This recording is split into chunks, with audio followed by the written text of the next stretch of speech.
And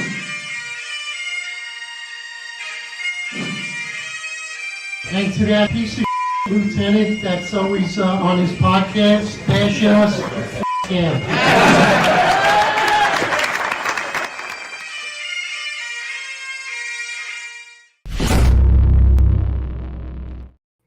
All right, everybody. Merry Christmas.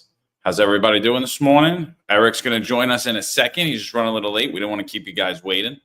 So while we're waiting for Eric, a lot of stuff happened over the weekend. By the way, how's my mic sound? But while we're waiting for Eric to jump in, a lot of stuff came in over the weekend. A lot of transfers, a lot of things to get into. So I'm going to wait on that. But I want to bring up to the stage a little recording that a good friend, Marlon Bethel, member of the finest Unfiltered. How's my mic? Eric's coming. Your mic doesn't sound like Eric's. He's coming. He'll be right on. He was running a little late this morning. He's the guy that wanted to go on Christmas Eve, by the way. It wasn't me. And then he doesn't get up. But he's on his way. He's coming. But before while we're waiting for Eric, this was an interview, open line. Retired inspector, deputy inspector Corey Pegues, author of the book Once a Cop. That book, or the guy who was a cop, then he claimed he was a drug dealer. He claimed he was hanging out with the Supreme team. Ken McGriff, Supreme, said he had no idea who Corey Pegues was. So, I take everything this dude says with a grain of salt, but I found this interview really interesting. Marlon Bethel sent this over. So while we're waiting for Eric, let's listen to Corey Pegues on Open Line. There's two parts of it. Yeah, exactly. Thug Life. You remember that. I did a couple of West Indian Day details where he turned us out, and I was like, what the hell? How the hell did this guy get promoted? And but it's funny that it's him blasting Eric Adams and Jeffrey Madry. So while we're waiting for Eric, listen to this interview. This comes by way of Marlon Bethel. As a rippling effect on future leadership of placing people of color, Black folks into leadership. Unfortunately, Corey Pegues, you've been part of the NYPD. You retired from there, my brother. Your thoughts on this? Because we spoke yesterday and you had a lot to say. Oh, yeah. Yeah, brother. So there's a lot to unpack. So let's just go right to the source. Jennifer talk about it's at the feet of Mayor Eric Adams. Let's just be clear. So I'm a leadership guru. I got my master's in criminal justice leadership. I went to Columbia University to the Police Management Institute. I was a commanding officer, two of the most violent precincts in the city of New York, PSA 2 and the 6-7 precinct. Now, just in defense of Mayor Eric Adams, we all know he was a captain at NYPD. But stuff that I forgot, Eric Adams never did. He got promoted to captain. I think he left within like 8 or 9 months. So he never was in the leadership capacity spots. So there's a lot on his feet to try. He's the mayor of the biggest city in New York, but I don't know if he ever had leadership experience. I know in the police department he didn't, not executive leadership experience. So I guess maybe some of his decisions is willy-nilly because the empire is crumbling. Everyone around him is indicted, has resigned, and now they're going to jail. So there's serious questions on the leadership of Mayor Eric Adams, who I've been a friend with for over 30-something years. But we have to call a spade a spade. It could never be a diamond. This falls at his feet because there's no mayor in the history of New York City that would allow Jeff Madry to be the chief of department after he released that off-duty cop for chasing those 3 young black boys in Bedford-Stuyvesant, and CCRB found him guilty, actually released the transcripts of something that they never do to the public. And Eric Adams kept him there. We're not even talking about Tabitha Forster, who alleged that he sexually abused her within the last, 7 years. And they chalked it up and made her an emotionally disturbed person, said the girl was a Looney Tune, she's crazy. Well, guess what? Who's crazy now? Because these same allegations are coming out. She's not the crazy one. And then you got this Lieutenant Epps talking about, you realize there's 3 girls in the office that she said that he swore with. Her, some girl who he had her going around looking for an apartment. And it's well known, very, very well known in the department that he's in a relationship with his driver, who he's been with for over 25 years. So these are just three we know about. We ain't talking about all other allegations. There's a captain that dropped something in City and State just last week about him. He's a sexual predator. It's clear. It's almost clear. All right. Merry Christmas. Look who joined us. Good morning. It says, morning, Eric, check your mic. I haven't even spoke yet, but who's that? Danny LAC. Listen, good morning, everybody. Merry Christmas. It's Christmas Eve. We wanted to make sure that we're up and running so we get a chance to wish everybody a happy holiday here. New York's finest Unfiltered podcast. It's been a hell of a year. I was watching that Corey Pegues thing and said, oh, man, I mean, that's Eric Adams' buddy. And now his buddy's even saying that. You know, he's actually saying that there's failure on leadership. There is an epic fail. Watch an interview, and I'm sure we'll go into it later, with Eric Adams, a one-on-one. He's amazing. I mean, he was asked a question. And the question was simple. It was like, do you think it's odd? Do you think it's out of the ordinary, not normal, that so many people have resigned? He said, of course, it's government. It's normal. Nothing, let's talk about all the people that didn't resign. So I was like, wow, this guy could deflect anything. I mean, you could look at the sky and say, no, this guy's not blue. That sky's, look, it's a different color. He's amazing. So good morning, everybody. Christmas Eve, Eastern time. We're here early. And, of course, Pacific time, it's still dark out for me. So what do you think, John? First off, it's a snowy Christmas Eve morning here in New York City. So shout out to you. I'll be going out and shoveling after this. Good times. Good times. I could have been in sunny Florida right now, getting a tan, working out. No, but Eric's like, come on, we got to do a podcast Christmas Eve morning. And then the guy shows up late. It's unbelievable. He's getting ready to order his Chinese food, and he shows up late. What? Yeah, that's a Jewish Christmas, brother. Yeah. Only 2 minutes. So I mean, there was so much. I was like, Eric's like, what do you want to do? I was like, let's keep it light. But I don't know, man. I don't know. I don't think we really could keep it light because there's just so much stuff. I mean, we keep it light and funny. Won't keep you guys on here too long. But I mean, listen, I'm not a fan of Corey Pegues. I would love to have him on the show, hear his thoughts. He's said a lot of things around the death of Eric Gardner and about the actions of Daniel Pantaleo that I absolutely don't agree with, and I don't believe that he could back up his statements that he said on CNN, because I don't believe they were consistent with NYPD policy, his statements that he claimed were. But I got to say, I'm not a fan of the guy either. I think that if he stayed around long enough, or if he got the opportunity, he wouldn't be saying the things he's saying right now. He might actually be the one in the hot seat. But the fact of the matter is, what he's saying is accurate, dude. It's like, he's really not saying anything that we're not saying. He's basically piggybacking what we said on Saturday night when we had Sal on. I mean, this has been exactly what Tina Moore said. It's been an open secret, right? Like, and everyone's known it, and nothing's been done about it. And now we're seeing some movement, and I think at first I was like kind of more thinking that Tish was she's cleaning house. I think she wants to clean house, and I think she had no choice in some cases.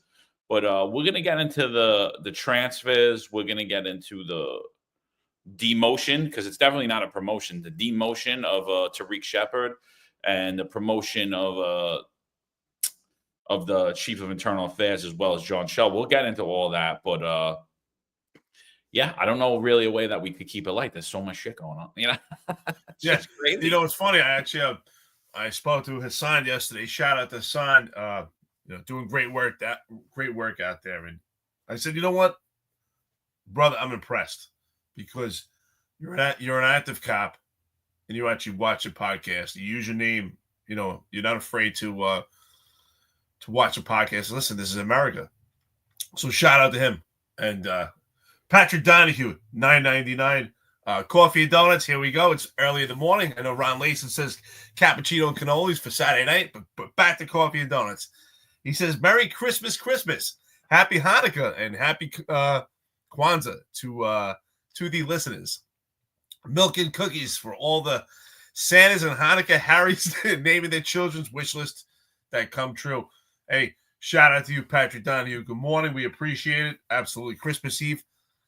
I want to thank, as we're coming to the year's end, I want to thank our friends and listeners for really supporting John and myself and supporting the message, right? The message of truth and not being afraid to give your opinion. That's what really this is about. Give your critical opinion. If you're an active police officer, you're retired, you have experience, valuable experience that should be heard. Cops were always seen as stepchildren. Cops were seen as children to be seen and not heard. And I think we've changed that genre completely. So, with that being said, when it comes down to leadership, you have to make good appointments. You're responsible. There's a leadership breakdown. And the problem with the appearance of impropriety, especially when it comes to Jeffrey Madry, is that he has numerous allegations of women that are independent from each other. So what this does now, when it comes to the case of Lieutenant Epps, she made an egregious amount in excess of $400,000 in overtime. So if she's a legitimate rape victim, then ultimately Eric Adams has a hand in that, responsible, because he appointed Jeffrey Madry while Jeffrey Madry had numerous allegations of women independent from each other. And if she didn't, if she's not a victim, if she's a perpetrator in this case, and she solicited herself to get that benefit, that quid pro quo benefit of financial freedom in excess of $400,000 and be able to work from home and not come to work by using her body, well, then she, because of the open secret of how he is with women, that gives her an out to be in this position that she can now be a whistleblower. So it's a problem on both ends. And that's because you don't put people in positions as such. Major failure, this entire administration by Eric Adams. It's unbelievable for him to say that these resignations are not out of the ordinary. Yeah, I'm just going to say right now, I would give the lieutenant full immunity. I really would. Because, the fact of the matter is, regardless how it went down, like I said before, one, she should have never been allowed to do the overtime. There should have been someone in the appointed management, someone in what's known as leadership, that stepped in and cut this off. Said, whoa, this person's doing 80 hours a week. I don't care. I don't care. It doesn't happen no more. That's it. There should have been someone to step in early on, very early on, and be like, this is not happening anymore. I don't care who this person is. I don't care how close you are with her. I don't care what your financial relationship is or what relationship you guys have. This isn't happening. And it could have been someone in the lower ranks. It could have been someone in high ranks. But it just shows that leadership matters, right? And there was none. And the person that was put in charge of all of this allowed all of this to happen. So everyone's like, oh, she's got to pay for her misuse. I'm going to say no. I'm going to say the people that allowed this, and I'm also going to say that it wasn't just her. It's a lot of other people. It's a lot of other people. So I'm going to say right now, if it's me, I'm giving her full immunity. I want to know everything. If I catch that you're lying, if I catch any inconsistencies in your stories, yeah, we'll charge you. But if you're telling us the God's honest truth and we confirm everything you're saying, I give you full immunity. I'm sorry that this was only allowed to happen because of the appointed management. This never happens in another administration. It never happens. A week doesn't go by. A week of 80 hours of overtime gets caught right away and flagged, and it gets stopped right there. We're going to bring in no, we don't even need to go further into this one. I'm going to bring in an interview. Not an interview. Let's bring in the city council. Let's hear somebody testifying in front of city council, the person that claims they're in charge of the overtime. Eric, before I get that up on the screen, what do you think about that? Like if you were investigating this case, should she be the one that's ultimately held accountable, or does it fall on the people who were in charge of all this? When it comes to leadership, and this is why I say every chief in the NYPD is completely affected, compromised. Every chief that has a connection, anyone in leadership that has a connection to this, is ultimately responsible. That's why there's small unit leadership breakdown. But ultimately, the interview that we are going to play is ultimately the check and balance. So yes, she is completely responsible. And obviously, it's like that old saying, hey, you had one job. You had one job, and you totally screwed that up. So failure on leadership, absolutely. Most ridiculous thing. That's your job to oversee. We have checks and balances. They're all responsible. They all have a hand in this. And again, this is not an isolated incident where you could say this is just Jeffrey Madry and his office in particular that utilized sex to get a benefit for himself and so that women could get a benefit for overtime. It's not just them. It's not just isolated to this whole sex allegation. You have numerous men that are on this list that have significant overtime. And there's reason to believe, I have credible information, John, so do you, from different sources, that list is altered. And there are names missing from that list. And supposedly we hear there's several different lists. So there's been every opportunity that people are aware of what's going on to cover and conceal the inadequacies of this leadership and the excessive abuse of overtime. So the bottom line is it's not just isolated. It's the entire upper echelon. It's a failure on leadership. And that's why Tina Moore had the right, the title was spot on. It's an open secret. Everyone knows and no one speaks up about it. Basically what she's saying is cowards. No, yeah, I agree. It was a complete open secret. Nobody said a word. You know, there was zero integrity in the upper echelon. What did someone send us on Saturday night? Someone sent us the cover of Hear No Evil, See No Evil with Gene Hackman and Richard Pryor. And that's exactly what was going on in the NYPD. That's what's been going on, right? That's been going on since 2020. Hear no evil, see no evil, right? That's what happened. That's what happened during the mandate. Everybody, oh, no. What are you talking about? What are you talking about? We love cops. We respect you guys. We love you guys. No. We honor cops while, we're taking knees and we're cheering on Black Lives Matter as law enforcement officers. Namely, the people we're talking about here who all took knees. Mainly the people in this upper echelon of the NYPD who took knees. Don't forget, while you were locked down in your house and your kids couldn't go to school, right before they started firing all of us, who was out on the streets in New York in front of Trump Tower painting BLM? Your mayor? Your current mayor. Yeah. He was standing there with Bill de Blasio. Go back, watch the videos, right? He was the guy sitting there talking about defund the police. Yeah. I don't really know about defunding them, but I definitely would remove some money out of their budget. Like, oh, really? Okay, so you do support. I'm gonna take speaking lessons from Eric Adams, not because he's a mushmouth, but not actually that, but how to deflect questions and how never to answer a question. So this hearing, we did an interview we did a podcast on this budget hearing a while back because it was so ridiculous and there were so many things in it. So this is from March 20th of 2024. So this is 2 months into this year, right? 2 months of overtime reports of people doing upwards of 80 hours of overtime a week, which I don't even think is humanly possible. And no one's really done a deep dive on that, where how often would you be able to sleep? How much time did you have to travel to and from work? How much time was really spent at work if you're doing that much overtime? What's a humanly possible amount of overtime in the NYPD? And I think when we did conclude that number, what is a humanly possible amount of overtime? I think what you're going to see is that there are hundreds of people that did an impossible amount of overtime. Not just this 400K lieutenant who everybody's zeroing in on. So yeah, that this hearing was this testimony I think is damning. I think this testimony just proves that the entire upper echelon was in on all of this. They were using taxpayers' fund as if it's their own money. They were controlling overtime as if they was their own. And I want you to,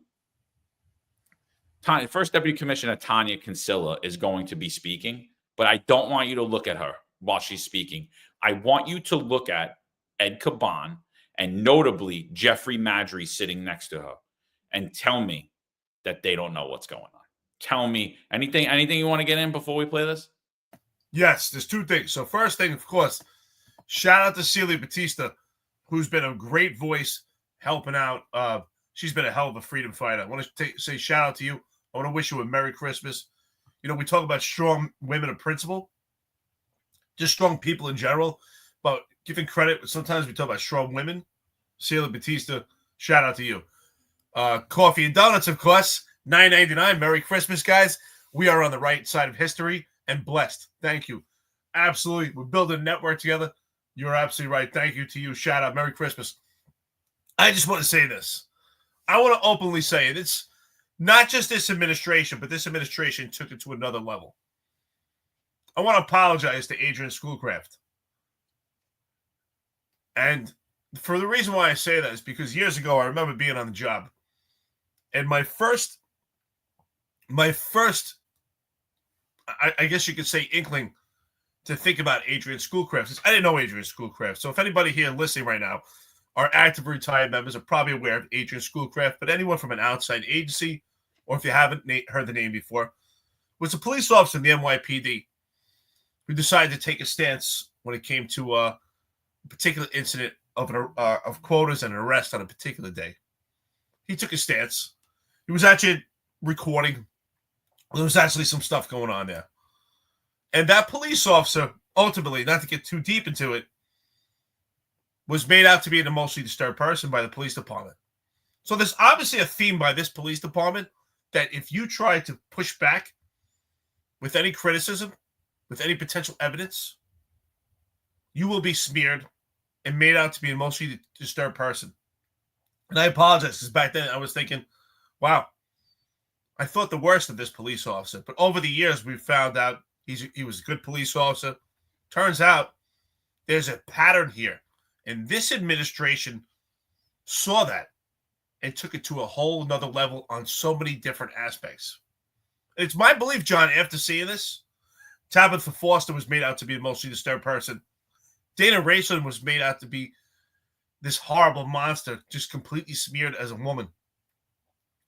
Sa Greco was smeared. I was smeared. You were smeared. Marlon Bretta was smeared.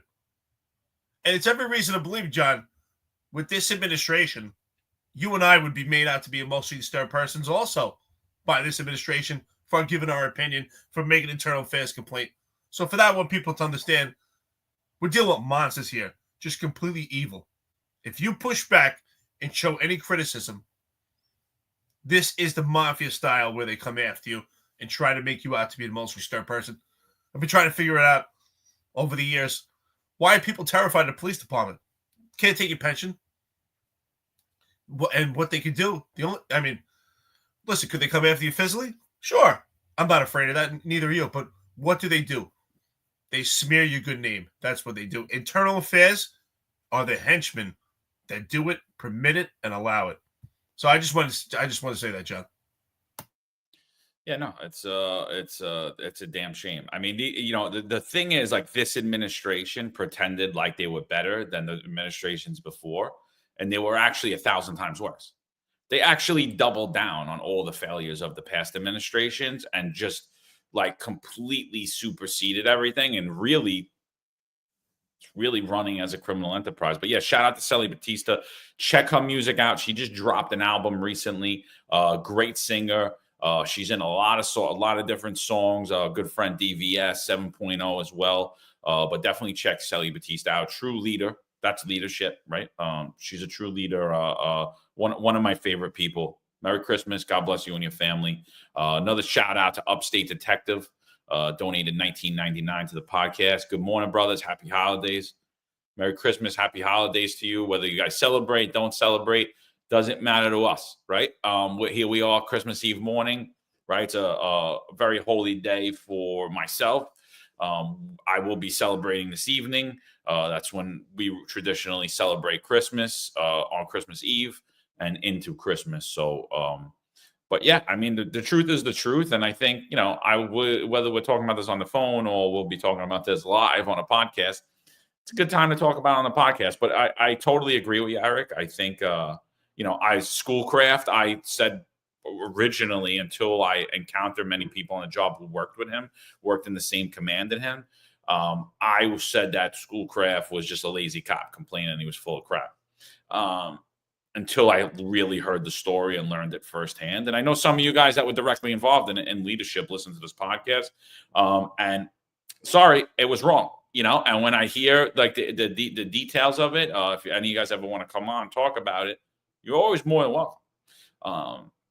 But from what I heard, it was wrong. It should never happen. And yeah, exactly what happened is we all smeared as EDPs by people who won't sit down and have an actual conversation about it. So I'm null to the smear campaigns at this point. I could care less. The truth is the truth. And here is the truth, right? There is a huge overtime corruption scandal on top of numerous other corruption scandals in the NYPD. Let's not forget for 1 second what this department was just accused of. It was accused of shaking down businesses, right? Mafia-style shakedowns by the twin brother of the police commissioner, and everyone knew it. Everyone knew it. And he was getting driven around in a chauffeured car using NYPD resources, taxpayer resources, with an NYPD car, his own security detail, while he was doing this. So that we have accusations of racketeering-style shakedowns. We have accusations of trading overtime and promotions for sexual favors. We have complete misuse and abuse of women on the job. Complete illegality to push a mandate that made zero sense. Violated all of our rights, tried to get us to violate our religious beliefs, tried to really get us to submit and break our conscience. And it's something that we can't forget, all of the corruption and all of that. So before we go any further, this is First Deputy Commissioner Tanya Kinsella. She's testifying at the budget hearing. This is, again, March 20th, 2024. So there's 3 months of people doing a phenomenal amount of overtime. Phenomenal. More overtime than we've ever seen. And I'm not talking about because of the money. I'm talking about because of the hours. More than we've ever seen. And not only doing it, of course, there have been times when people are doing a lot of overtime dependent upon what's going on in New York City. But again, this is the first 3 months. Yes, there's protests. Yes, there's a lot of things going on in the NYPD. 100%. Nobody denies that. But these are people with inside spots who are not out there on the street, and they're getting a phenomenal amount of overtime. So I want you to think about that. 3 months into the year, don't look at Tanya Kinsella. Look at Jeffrey Madry. Look at Edward Caban when the overtime is brought up. Let's go ahead and jump into everybody's favorite subject. I guess we could all create a harmonic chorus here when we say overtime. Let's talk about that. In September, uniformed agencies were informed that they needed to provide overtime reduction targets and to develop spending plans in order to achieve these targets. Yet in the preliminary plan, $249 million was added to NYPD's overtime budget in the current fiscal year. This is a 48% increase in the NYPD's overtime budget since adoption. What was NYPD's overtime reduction target, and what was the plan to reduce overtime spending and hit the target? Good morning. Commissioner Caban and I cannot stress enough how important it is to keep a close eye on overtime.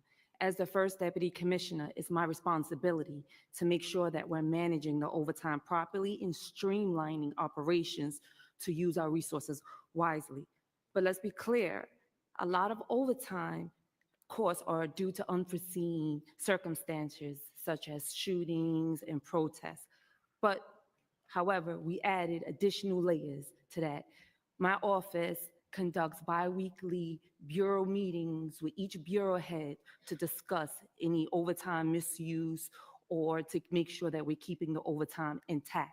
In addition to that, we have a biweekly variance report. What is a biweekly variance report, right? We want to know, it's a report that each bureau head that reports to the office about any identification of misuse of overtime. There was extreme success with that. For the 2024 fiscal year, we've seen a decrease in operational overtime by 13% and a decrease in arrest overtime by 4%. And with me is the Assistant Commissioner of Management and Budget, Seth Serino, and he'll go further into the question. Here we go. Big hit here. Shout out to Joe Mango. I want to wish you a very Merry Christmas. Joe Mango, you've been so generous as podcast this year. I mean, great friend to the podcast. He says, Merry Christmas to the lieutenants and Happy Hanukkah, Eric. Enjoy the Chinese food, Eric. LOL. Absolutely. Jewish Christmas, eating Chinese food. We know it. So I'll let you know. I'll find out how the Chinese food in California is. So far, the food's been pretty good out in LA. Santa Barbara, a couple spots. Not as good as New York, but there's definitely some options out there. If anybody's exploring California, let me know. VSS Ventura's, thank you so much. Been a hell of a friend to the podcast. Offering a lot of great info, good comments. Coffee and Donuts, here we go. He says, Merry Christmas, everyone. Glad to be back and see all the madness hasn't stopped. No, it's if anything, it's gotten worse. Madry's in as much big trouble for multiple counts of criminal destruction of cheeks as Lieutenant Epps is for overtime theft. All frauds go to prison 2025. Absolutely. I think we should be seeing perp walks. So the bottom line is what we see is criminality. It's a criminal enterprise at the upper echelon of this administration. This administration, and I want to agree with you, John, and reflect on what you said. I agree. This administration saw the failures of the prior administrations, and when they had the opportunity, because of nepotism, this was like a big Eric Adams club that got the leadership. They were inadequate. They're inept. They've already been under the guise of suspicion. Madry, Caban, both of them, their entire careers. Tanya Kinsella, she's tied to banks. They're all in these positions because of nepotism. They took the failures and they took it to an extreme level. Make no mistake, this is not just isolated to Jeffrey Madry. This is not about sex. This is about power.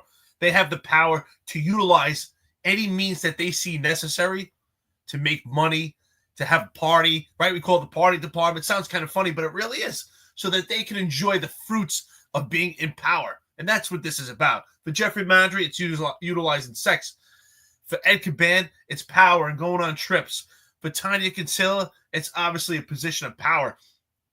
And ultimately, listen to what she said, right? We talk about small unit leadership breakdown, but she says it's her office responsible. Now, think about this. When a police officer has the appearance of impropriety or the optics do not meet the public's expectations when they're acting out in the professional capacity of a police officer, maybe if there's a question about force, a police officer is either modified or suspended. Now, I believe, based on Tanya Kinsella's statements, she should be immediately suspended, removed, or she should be fired from her position, because ultimately it's her responsibility, and she says it even here, and here's the evidence.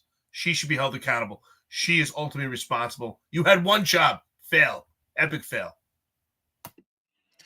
I think this testimony is just damning. It's completely damning.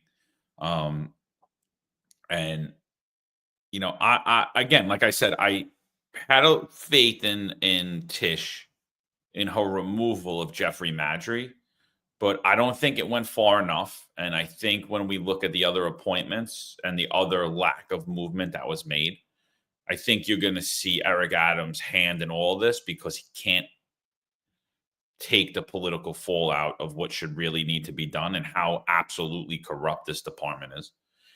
She, when you listen to her, I don't care about her public speaking skills. I'm not a great public speaker. I do all this stuff.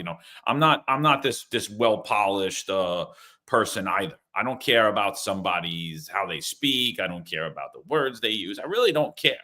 It's ultimately your character and how well you know what you're talking about. And she knows damn well what she's talking about. She says they do a bi-weekly meeting about the overtime.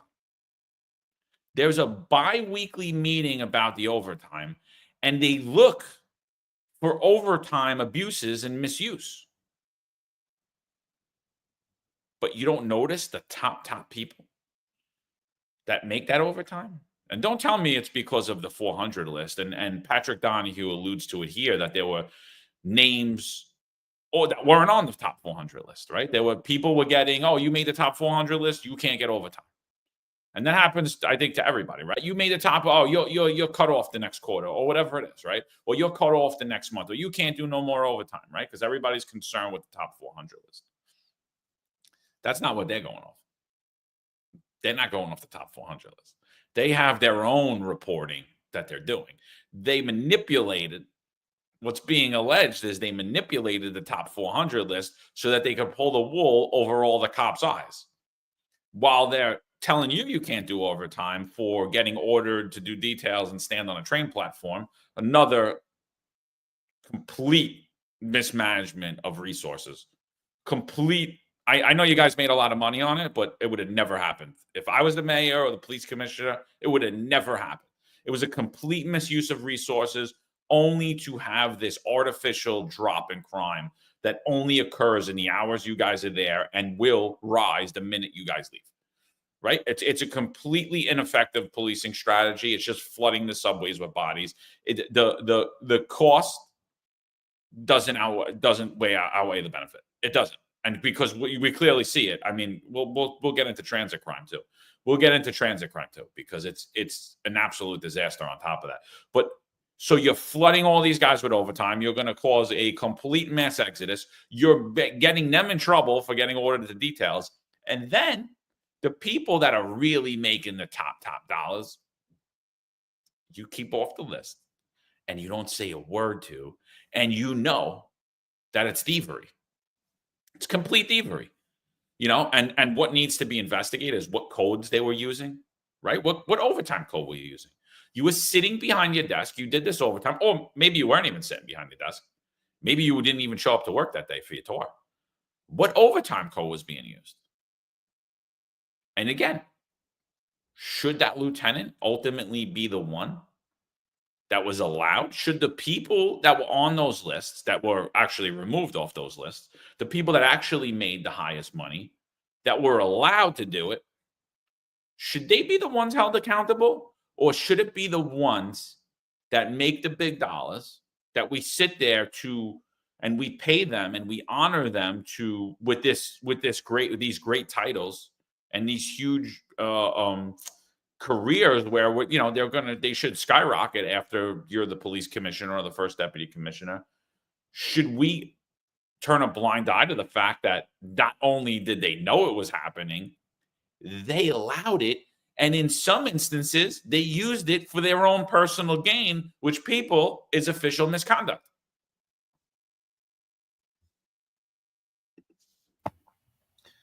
When it comes to the overtime, well, let's even circle back. Let's talk about her actual statement here in response to taking ownership as the first deputy commissioner when it comes to overtime. So she's either gaslighting the public, saying, "Hey, we have these bi-weekly meetings. We've added additional layers to ensure that there's checks and balances when it comes to overtime, to ensure that there's not abuse and excessive overtime that's misused, that we're improperly utilizing taxpayer money to address crime." So one, you're either not doing the job completely and you're a complete moron and just lazy. And I don't believe that. I believe that she actually knows that that's her job and they're actually having these meetings. I do believe they're doing it because I speak to cops on a constant basis. And so do you, John. I speak to sergeants. I speak to lieutenants.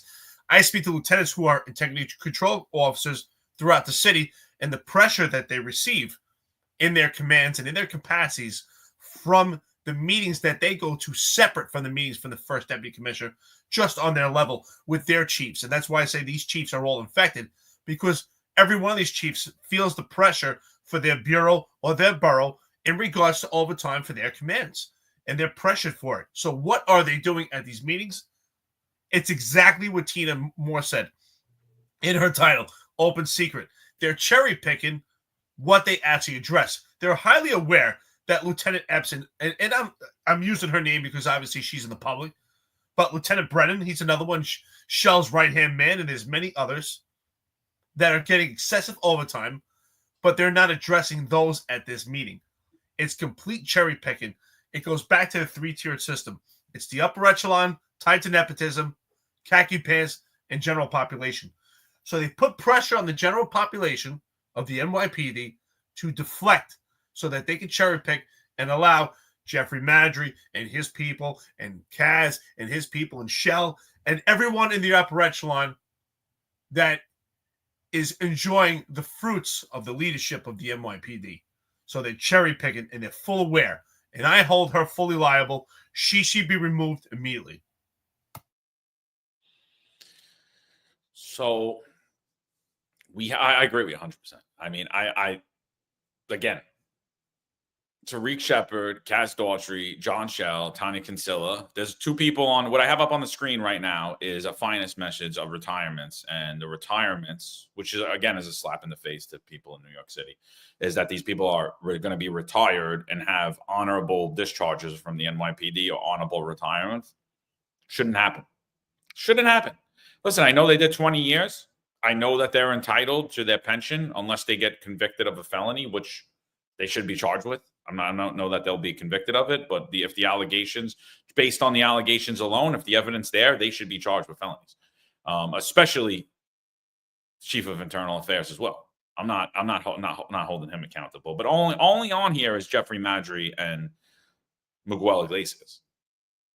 Right, those are the only two names that are on here, and I think that's a slap in the face to everybody in the NYPD, and I'll bring up the Tish press conference. Not press conference, the promotion ceremony and her speech. I thought it was a good speech, but I think it was a political speech because I think there should have been 4 more names on here. John Chell, Tanya Kinsella, Kaz Daughtry, and Tariq Shepard should also be on here. They should be removed from the New York City Police Department. They failed.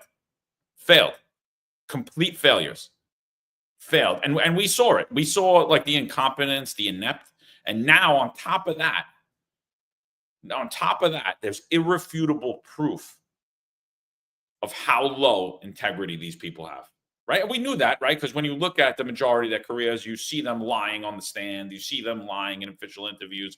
You see the way they mistreat the public. So we already had all of that back data to rely on, right? That they weren't good cops, that they weren't good people. That they weren't respected by the men and women that worked under them or worked with them or they worked for.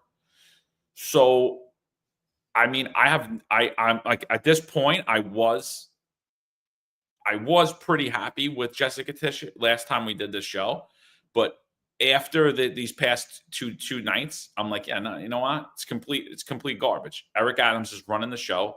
He's calling the shots. And they're keeping a lot of these low integrity people in positions they shouldn't be in. So up on the screen is the retirements. And you're going to see a retirement of a girl named Detective First Grade, Ingrid Sanders. She's effective date is 1/21/25. She's taking the lump sum. So a lot of people are making the allegation that this was Jeffrey Madry's driver. I'm not aware of Ingrid. I don't know if that's true or not, but that was who Corey Pegues was alluding to when he said that he was in a relationship with her driver. So she retires. She retires. She was on the transfer list coming out of the chief of department's office. So she gets transferred. She puts in for her retirement. Marlon Bethel tweets this out. I want you to pay very close attention to this, Eric. You ready? Ingrid Sanders was promoted to detective 3rd grade on April 1st, 2022. Okay? How long does it normally take somebody to make second grade from third grade? I would say sometimes 10 years, if ever. Most cases, you don't see it happen. It's an anomaly to get first grade. And most of the guys that have first grade are some these are some high profile, outstanding detectives. And they usually have close to 30 years on to actually get first grade. And of course, the couple that get it by nepotism. So it takes a long time to get from third grade to second grade. Some people never. A lot of people never. Some people probably a decade of doing police work, dealing with the stressors of law enforcement, whether that be civilian complaints, internal affairs investigations against you by way of frivolous acts because you're out there making arrests, numerous lawsuits, numerous court cases, working ungodly hours in ungodly conditions, and doing that for a good part of your life. You may be blessed enough to become a second grade detective in the NYPD, unless, of course, you drive somebody or your name's Kaz Daughtry or you are in the upper echelon of the NYPD. Most detectives never reach second grade, and that's not due to their lack of effort or their work ethics. Some it may be. Some maybe never should have even been a detective in the first place, because I've encountered a lot of people like that in my career. There's a lot more today. There's a lot more detectives today than there were years ago, right? And even years ago when there was much less detectives, because years ago, to be a detective, you were more in an investigative role. Today, they give the specialist role out, and they give that out like candy. And the reason they give that out like candy is to hide the fact that they are diminishing the ranks of the police department. So if they have more detectives, they could say, oh, we have all of these detectives, but they actually don't have detectives that are investigating. They do that to bolster the numbers of detectives, right? How many? So New York has the appearance that there are people out there investigating crimes after they happen, when most people that are detectives today aren't actually doing it. So Ingrid Sanders made $140,000 in 2022. She was promoted to third grade detective on April 1st of 2022, right? So 1 year and 1 month later, on May 30th, 2023, Ingrid Sanders is promoted to second grade detective. So, I mean, I've never seen a promotion that quickly to second grade detective, unless it was someone that had years and years and years, maybe possibly was in a shooting or something like that, or something happened in a previous administration where they would never actually promote it. So maybe that's possible. I don't know. In that year, she made $253,083, right? So she was a second grade detective. She went from third grade to second grade in 1 year. Another promotion by rocket fuel. That's what this is. It's a theme of Jeffrey Maddrey. I said Jeffrey Maddrey is the wolf in sheep's clothing. He's been the guy behind the cameras. You haven't seen him in a while. He laid low because he was busy studying. When he goes in front of the cameras, he's kind of lighthearted. He's good with the community. He smiles. He's the one that always appears to be reasonable, and that's on the surface. That's what you see. But I've said it the whole time, and John, you have to admit it. I always say it. I said it since the beginning, that Jeffrey Maddrey is the worst one. He's responsible. He created these monsters. I said a long time ago, I actually got a lot of heat. Cops have contacted me, talk about how great Maddrey is, and I still stand by it. I said it then. I said he's a bum. Jeffrey Maddrey is a bum. He's responsible. He created the monsters. Tariq Shepard, Kaz Daughtry. He enabled John Chell. He allowed lieutenants. He allowed cops and detectives to just misuse taxpayer money. What else is going on there? What else are they using? Are there private contracts also being negotiated? I mean, it leaves the appearance of impropriety. There's so many different aspects to it, and he's the puppet master behind this. But make no mistake, when you cut out Jeffrey Madry, the problems are still there because it's the entire upper echelon that's compromised and infected. You know, I was thinking to myself the same thing. Jessica Tish is starting a clean house. She's part of the 43rd richest family in the entire country. She's got power behind her. But it's apparent to me that there's some type of deal made here that obviously Eric Adams is still calling the shots. And the removal of Jeffrey Madry wasn't Jessica Tish actually cleaning house. It's the house cleaning itself. It's the lieutenant blowing the whistle on this whole thing that started to flush out this sewer because this gutter runs deep with this administration. And Eric Adams has to have Jeffrey removed at this point. He needs a clean whistle. He needs to come out of this thing right now. And Jeffrey Madry is dirtying him up. And when you play in the mud, that's what happens. You get dirty. So Jeffrey Madry has to move right now because if she was really cleaning house, Tanya Kinsella would have been bounced on her ass already. Kaz Daughtry, Tariq Shepard, anyone that has their hands on this all the time, anyone that has any appearance of impropriety, and that's not what's happening. So, again, we're being bamboozled by this administration. Rich Raj, coffee and donuts, Merry Christmas to you, brother. Shout out, $20. Merry Christmas, John, Eric, and everyone on the channel. Enjoy with your families. One thing, Eric, I like the leisure travel vans. Oh, absolutely. Those leisure travel vans are outstanding. You know, one day I think if I can get one of those Mercedes vans, dude, they're so hooked up. They got this pop-up shower on top. I love it. I enjoy it. Just doing the work on my RV. I mean, every time John calls me, sometimes I don't pick up to like I don't pick it up right away. I'll pick up like 30 seconds after. He's probably wondering if I'm screening the call. Usually because I have a wrench in my hand, so I just gotta, you know, that's what I'm doing. I'm spending time working on it. I enjoy it. So, listen, thank you so much. Merry Christmas. Not to get too much off on the tangent, but John, don't you agree that this sewer started cleaning itself? It doesn't appear that Jessica Tish is actually cleaning out this sewer. Because if she was, Tanya Kinsella is right between. Why is she still there? Well, I think that she is clearing it out, and I think that people are behind the scenes. I'm not saying that I don't think she wants it clean. I'm saying that she's still allowing Eric Adams to call the shots. And if you go back to the episode we did a while ago, what I said was, I don't know if you know it or not, but you're the police commissioner. Do not let this man dirty you up. Do not let this man dirty you up. You do not need him. Act as if you are the police commissioner. Act as if you have integrity. Do the things you think need to be done. And I guarantee the things that she thinks that needs to be done isn't making Tariq Shepard a 2-star chief, isn't making John Chell the intern chief of department, isn't keeping Tanya Kinsella place and Kaz Daughtry in place.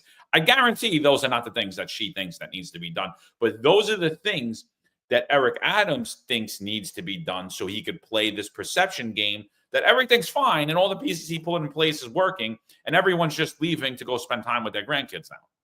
And everyone believes him. So, Tish, if you are looking to become the mayor, you are looking to be that Teddy Roosevelt figure that's going to come in and clean out the sweeping corruption in the NYPD. You got to do what needs to be done. And if Eric Adams wants to remove you, let him remove you. And tell everybody exactly why he removed you and all the things you know. Right? Because this is not going far enough at all. So now we just explored how ridiculous that promotion is. But we're not done yet because Ingrid actually gets promoted again. So on 8/30/2024, Ingrid Sanders, who's not on the top 400 list and made $352,000 this last year, she was also promoted to first grade on August 30th, 2024, which is exactly 1 year and 3 months after she made second grade detective. And that is exactly 2 years and 4 months after she made third grade detective. I've never seen a promotion through the rank of detective that quickly. And again, she was removed from Chief Jeffrey Madry's detail, transferred to the 104 squad, then has just retired. And this is who is rumored to be Jeffrey Madry's driver. Again, I don't know, but I know something here. I know that these promotions don't look like. I know that there was an inordinate amount of money being made, and I know she worked in Chief Jeffrey Madry's office. So it was not just that lieutenant. In no way, shape, or form is this isolated to that lieutenant. There's other names. There's other people that have enjoyed the fruits of this administration, which is why we got a lot of opposition, John.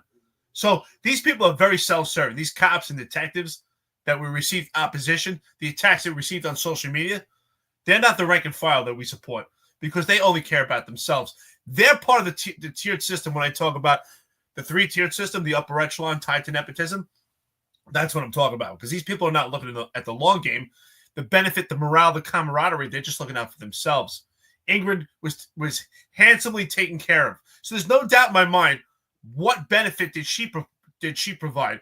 Is she part of this quid pro quo? It's obviously she's been promoted by rocket fuel. And what does that do? That just rips through the entire department, and that destroys morale and destroys any camaraderie. You have 20-some-odd year detectives busting their ass out there, working cases that are so knowledgeable. I mean, I've seen some interrogations by some of these detectives, and they're so witty. Excuse me, and it's so impressive. And these guys are fighting so hard just to get to second-grade detective, spending almost their entire careers as a third-grade detective. Shout out to Patrick Donahue. Patrick Donahue says here that in 2001, he had received third grade, and it took till 2016 to get second grade. So if anybody has an idea of what goes on, the men and women that actually put their feet to the fire and do investigations and work so hard, and you have Ingrid over here getting extreme benefit. She's promoted by rocket fuel. So it's indicative, and it's a matter of fact. It's not even a question of appearance of impropriety. It's a fact that there's an abuse of promotions and abuse of authority, because how do we tell if there's an abuse? We have standards. How do we have standards? By making comparisons. And we can look at the average, the general population of how they're being promoted. Now, when it comes to someone involved in a shooting, and God forbid, a member of the service loses their life, and they're promoted by rocket fuel to first grade, that's honorable. It makes sense. That's for the purposes so that the family has a better fund from the line of duty death. That's something completely different, and we can all agree that's for the benefit for the family. That's some form of gift, some way that we can honor that person's service and the family. But these promotions by rocket fuel are an insult to the hard men and women, the general population that bust their ass. And some of these guys, they never even see second grade detective, and you have phenomenal detectives. Again, this abuse of this entire promotion system has to be changed. We need a complete overhaul. I mean, it got to the point I joke around sometimes, say, you can be sitting in the 1-2-4 room and get yourself a shield. This is ridiculous. How do you expect these detectives that are working cases to be incentivized to keep going out there and spend these grueling hours doing video surveillance and doing their interrogations and combing through these cases when they can't get promoted? And this girl gets promoted by rocket fuel in 2 years to first grade. Slap in the face, complete insult. But that's this administration took it to another level. So what was her benefit? This should be investigated also. Eric Sanders, expect a call. She'll probably call you soon. I'll give her immunity too. Ingrid, you have immunity on this podcast. A vet says, John, isn't the ultimate purpose of policing presence is its own preventative, like parents and children, when the cat's away, the mice will play idea.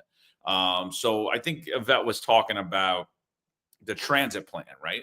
And what we said, that they're just flooding the transit. So I'm just going to give an example. My father was never home. He was working. But if my mother told me she was going to tell my father something, I didn't do it, right? I stopped. I knew my father was a consequence, right? My father was a consequence. It wasn't the police I was afraid of. It wasn't my teachers. It wasn't anybody in the neighborhood. It was my father. He was a consequence. Police don't always need to be there. But when they're there, you need to know you have a problem. You have a serious consequence to deal with. And it's not the arrest. It's not just the arrest. It's not just what's going to happen to you from the police. is the consequence that people need to understand. I often hear the term, we can't arrest our way out of this. And that's never been truer. And that's been proven the last 4 years during this woke, progressive, anti-police, pro-criminal movement, where we've seen that there is no consequence. We remove the consequence from when you've been arrested. So we can't arrest our way out of this. You're 100% right. But we can certainly prosecute our way out of this. And there it goes further than the arrest. It can't just be the presence of an emasculated police department where there's nothing behind them. What would I care if my father came home after a long day's work, or after 3 days out on the road driving a semi, or 4 days traveling cross country? What would I care if there was no consequence? What was he going to come home? Stand there, maybe slightly yelled at me or had a talk with me in the corner? No. There was a consequence to deal with. And that's what I'm saying, is those consequences are gone. Flooding people, we're going to send a couple of dads to come here and give you a nice talking to, John. Okay. I'm going to laugh in their face. And that's basically what's been happening in New York City. Eric, do you agree on that before we get into Tish's speech? Like, what do you think about that? What do you think about what Yvette's saying? That it's a parenting. The police are like parenting. Is parenting just flooding the subway with cops, and they just stand there when they're like this? I get what she's trying to say. And I think ultimately what she's saying is that if the cops are not properly monitored, that they're not going to do their job effectively. So ultimately, Yvette, you agree with what we're saying, right? Our message is the same, that leadership is accountable and responsible. So I always say, and I really believe this, and I learned this in the Marine Corps, discipline is doing the right thing when no one's looking, right? Because what John is trying to say, and I agree with John, you're 100%. That's in any position. Your father was in a position of leadership, and you knew there were consequences. Because of those consequences, you had discipline even when dad wasn't around. So when no one's looking, you still had discipline because there were consequences. But with this department, there's only consequences for general population, which completely, that's really the reason what's going on with morale. The problem with morale in this department right now, and why we have this mass exodus, is because the job sucks. And that's why I always say, when people say the job sucks, who is the job? That's the job right now. You're looking at this dais right here at a promotion ceremony. John, that's the job. John Chell, Rivera, Jeffrey Madry. These guys right here, Kaz Daughtry, they're the job. The upper echelon, well, Jeffrey Madry's not there right now, but the upper echelon of the police department, Tiny Kinsella, they're the job. That's why I say the job is people. The people that hold the keys to this job, they're sitting right there, they're the job. So they're the ones that suck. And they're the one that created this environment that people are running rampant, because it's a 3-tiered system. Only for general population is there a standard and measure of discipline. But for khaki pants and anyone tied to nepotism, no one's looking. And that's why we've created this unprofessional environment in this department. So I agree with you that the cats will play if there's not discipline instilled, if there's not proper leadership. You have to hold people accountable. And yes, when I say the job sucks because people suck. And these are the people that suck. Bums. Throw them out. They're the ones that hold the keys. You get the right people in, the job can change in 4 seconds. You need the right people, and the right people, they're the job. Absolutely. So here's Jessica Tish's speech. I'm going to say now, I think that Jessica Tish is very well spoken. I think she's a very good orator. She is reading from a prepared speech, but I believe that it was well thought out. I believe it comes from the heart, and I think that she is an orator. I think that she is a very good public speaker, a lot better than most people I've seen recently. It's reminiscent of Ki Chan-sul, who was the last police commissioner who could actually speak in public. So this is her speech. I think it's directly related to the integrity of the department, which has not been cleaned up, in my opinion. It's only been a slight tweak. So let's listen to what Jessica Tish has to say. I mean, and we're talking about integrity. Look at this department right here. John Chell with 4 stars, Rivera with 3, Kinsilla's still up there, Kaz Daughtry's still there. Mark Stewart, I still don't know what he does. We've brought you those speeches before, but John, he doesn't know what he does either. Yeah.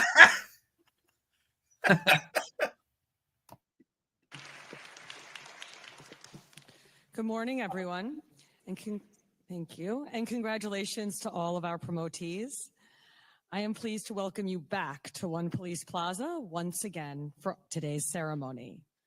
Promotions is always a special and important moment in the NYPD because it means a new group of leaders are rising up through the department. And leadership is the cornerstone of the NYPD. Good, strong, ethical leadership. Leadership is not a buzzword to invoke casually. I want to be very clear that there are very real, very firm expectations of everyone who receives the honor of advancing to a higher rank in the NYPD. I can tell you that everyone walking across the stage today was selected based on merit. You were put forth because of your talents, and you are here because you have done your best, and you have done it with integrity. You must continue to lead with integrity and with honor in all of your work. That is my standard, and it is as clear as it is non-negotiable. I know that you will all meet this moment as you rise in leadership at the NYPD today. You are all part of a new era of professionalism, of respect, and of dedication that will define the NYPD under my tenure.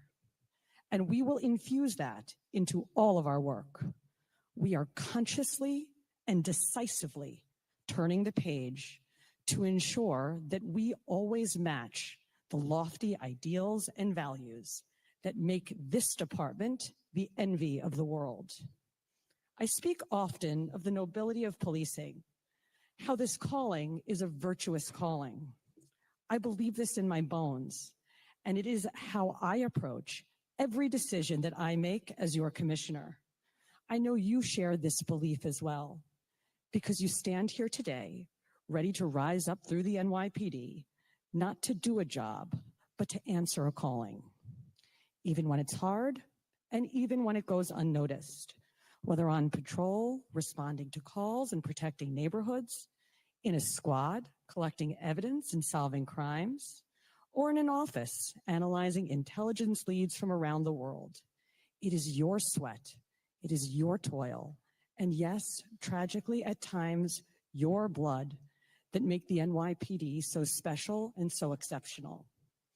And that service is to be honored and celebrated. As your police commissioner, it is a privilege to recognize and celebrate your achievements. In closing, I wish to leave you with this. Promotions are far more than recognition for the past work you've done, though that is important. Promotions are a promise for the future. Today, you recommit yourself to public safety with the same faithfulness and integrity that brought you here today. To the families and to the loved ones who have supported our promotees on this journey, we thank you deeply. We are reminded of the sacrifices that come with this profession, especially as we approach the holiday season. For many of you, the joy of this promotion will soon be met with the reality of time spent away from your loved ones. But please know, we understand that your sacrifices and your belief in those being promoted today is what makes the noble work of policing possible. And for my part, I promise you all that as police commissioner, I will do everything in my power to keep our members safe, to get them the tools they need to do their most important work, and to restore honor and distinction to this department. Stay safe. Happy holidays. Thank you very much. What do you think about what she had to say? It's actually a great speech because she's talking directly to the promotees and she's talking indirectly right to the dais who's sitting right there. And what she's saying is that this has been an administration that has been riddled with failed leadership, inadequate, unprofessional, inept, And she addressed it right there by saying that no longer are we going to tolerate this, and that anyone being promoted is going to be vetted properly, and that you better have the tools, and you better have, what did she say? She talks about integrity. So she's indirectly telling the dais right there that they have no integrity, they have no moral principle. That's an epic fail. Now, that speech is an outstanding speech. I will say it's clear, it's concise, it's very professional. But if that speech is not followed by action, then that speech is just hot air, and it's just another Pat Lynch, another speech, just like Pat Lynch used to have. Pat Lynch used to have words, man. You would sit there, and I'll be honest, me too. I would enjoy it. Like, wow, this guy had the silver tongue, but it was never backed up with action. So if this speech does not get backed with action, then it's a waste of time. It's a great prerequisite to actually take an action. I'm sorry, precursor. It's a great precursor to taking action. It's early in the morning. I apologize. But if she doesn't take action, it's just hot air. So she's speaking indirectly to this dais right now. Every one of them should be embarrassed. They've shamed themselves. They shamed the police department. But I don't think they're embarrassed. I think they're children. I don't think they see it as their failures. They see it as Jessica Tish hitting their egos. You see some of their faces. You see their demeanor. You see that there were people that they did not shake hands with at this promotion. Extremely unprofessional. Their response in criticism is absolutely shameful. It just solidifies and validates further that they do not belong there. Because in leadership, to become a better leader should be to strive every day. And one of the leadership principles that I live by, that everyone should live by, is to know yourself and seek self-improvement. So clearly, this dais does not want to seek self-improvement. They can't take criticism. And if you can't handle criticism to seek self-improvement, you can't be a leader. Every one of them is a bum. So that's my point. I want to see this followed by action. Yeah, Bumpy Johnson brings in, does race come into play? In Toronto, a black superintendent was found to have given answers to questions to applicants for promotion. She claimed her actions were fighting equality. I'm familiar with that scenario. So I think a lot of emphasis is placed on the fact that Eric Adams is a black man, that he placed in black leadership, and now this is a result of black leadership or DEI. We're not fans of DEI. I think it's completely illegal. I think it breaks all of our equal opportunity laws. I think it creates tribalism and division. However, I don't believe that the corruption is a result of the color of somebody's skin or because of DEI necessarily. I believe the incompetence is how we're promoting people based on the color of their skin and not the competence level. I think that comes into play. But when you look at corruption, the factors in police corruption are always the same, right? All of the vices of humanity are always there. Drugs, alcohol, sex, and money, power, right? So those vices are the same. So whether you have Italians in charge of the police department, Irish in charge of the police department, Asians in charge of the police department, Puerto Ricans, Dominicans, blacks, I don't think it matters. The vices are always going to be there. The potential for corruption is always going to be part of policing. The potential for corruption is there regardless of who's in charge and the color of their skin or where they grew up or their financial background. It's there because the vices always remain the same. And throughout history, they're there. So it doesn't matter. So the race does not matter at all. It's the systems that are in place to fight corruption. I've often quoted Rudy Giuliani when he said the default position for New York City is corruption. Corruption has to be actively weeded out. If it's not actively weeded out, corruption flourishes, it grows, it takes over the system. Same holds true for the New York City Police Department. And what we're seeing here is not only was the corruption not being weeded out of the plants, the corruption was allowed to flourish because they were planting the seeds and they had the people in place that were supposed to be fighting corruption were actually partaking in the corruption with themselves.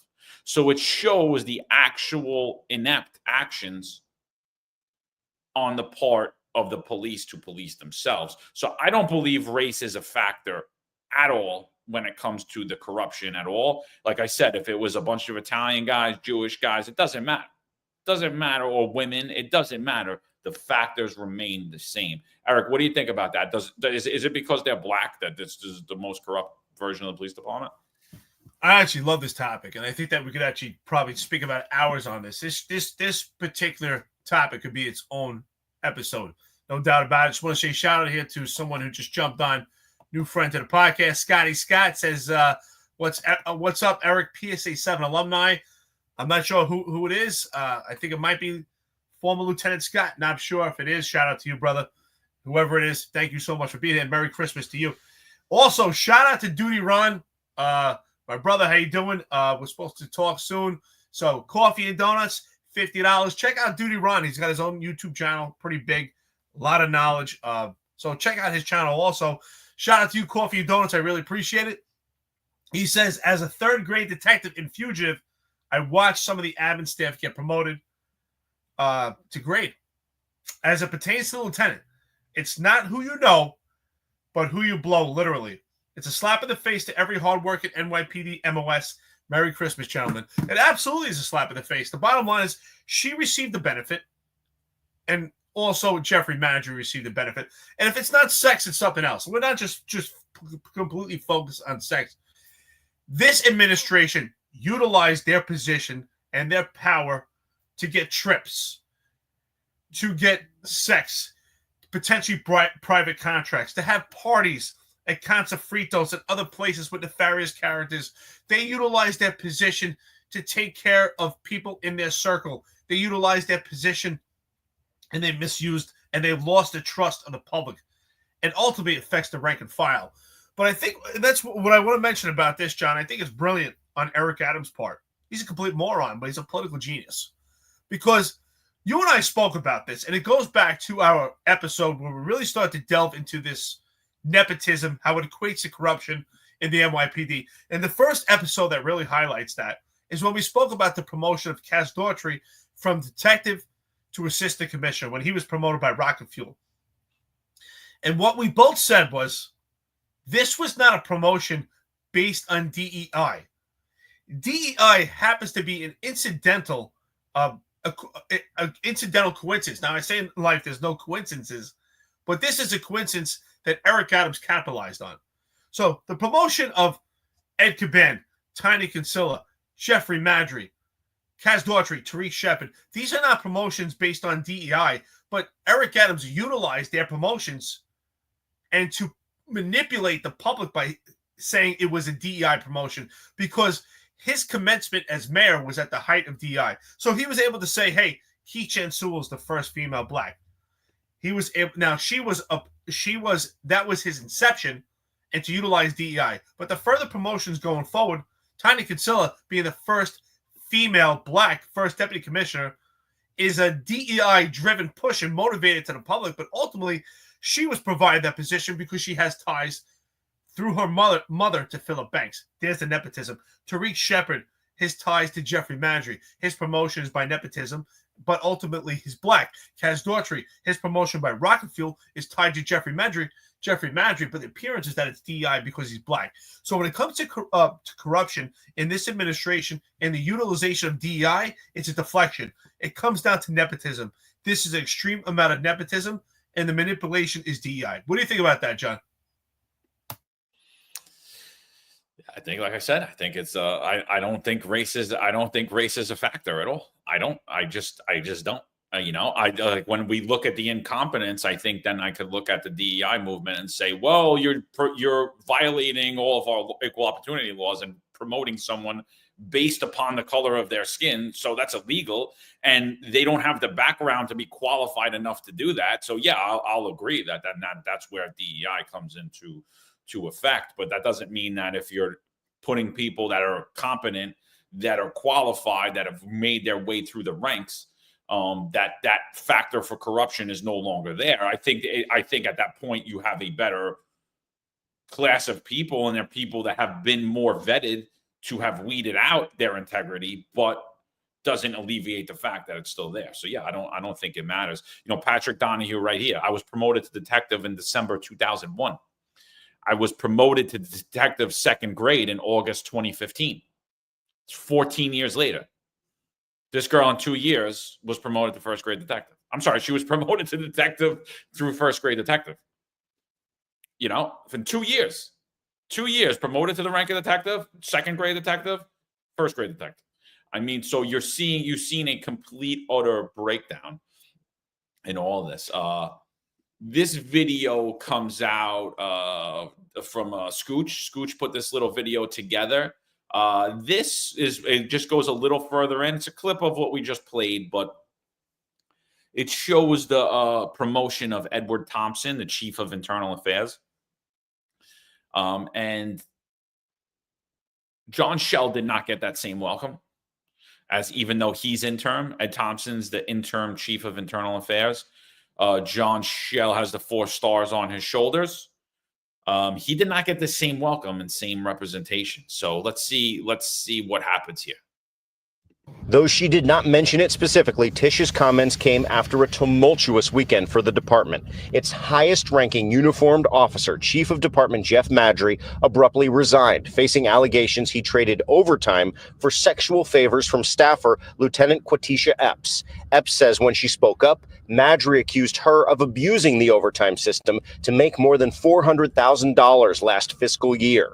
You are all part of a new era of professionalism, of respect, and of dedication. We are consciously and decisively turning the page. Tish spent much of the ceremony seated next to her new interim chief of department, John Chell, and Philip Rivera, who got Chell's old chief of patrol job. Over the weekend, as the Madry scandal broke, the commissioner also quickly cast aside her chief of internal affairs, Miguel Iglesias, and Monday promoted Edward Thompson to interim police commissioner of internal affairs, notably with a warm embrace, whereas others got a handshake. You may recall Tish was appointed police commissioner only after numerous local and federal investigations into the...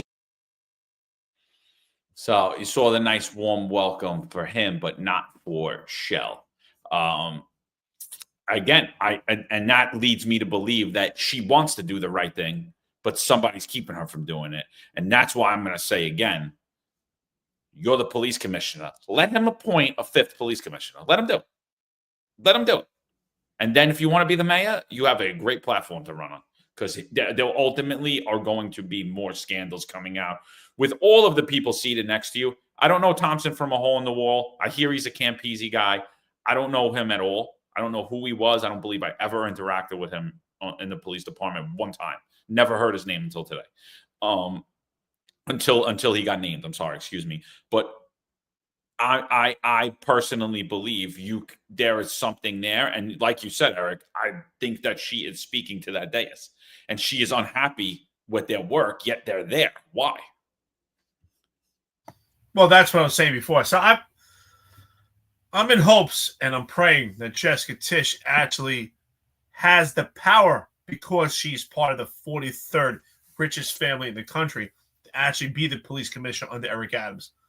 But what we're starting to see, that there is that power starting to fade as Eric Adams is getting comfortable with Jessica Tish actually having the appointment and the position as police commissioner. And things are starting to play out. We're starting to see how the scales move right here.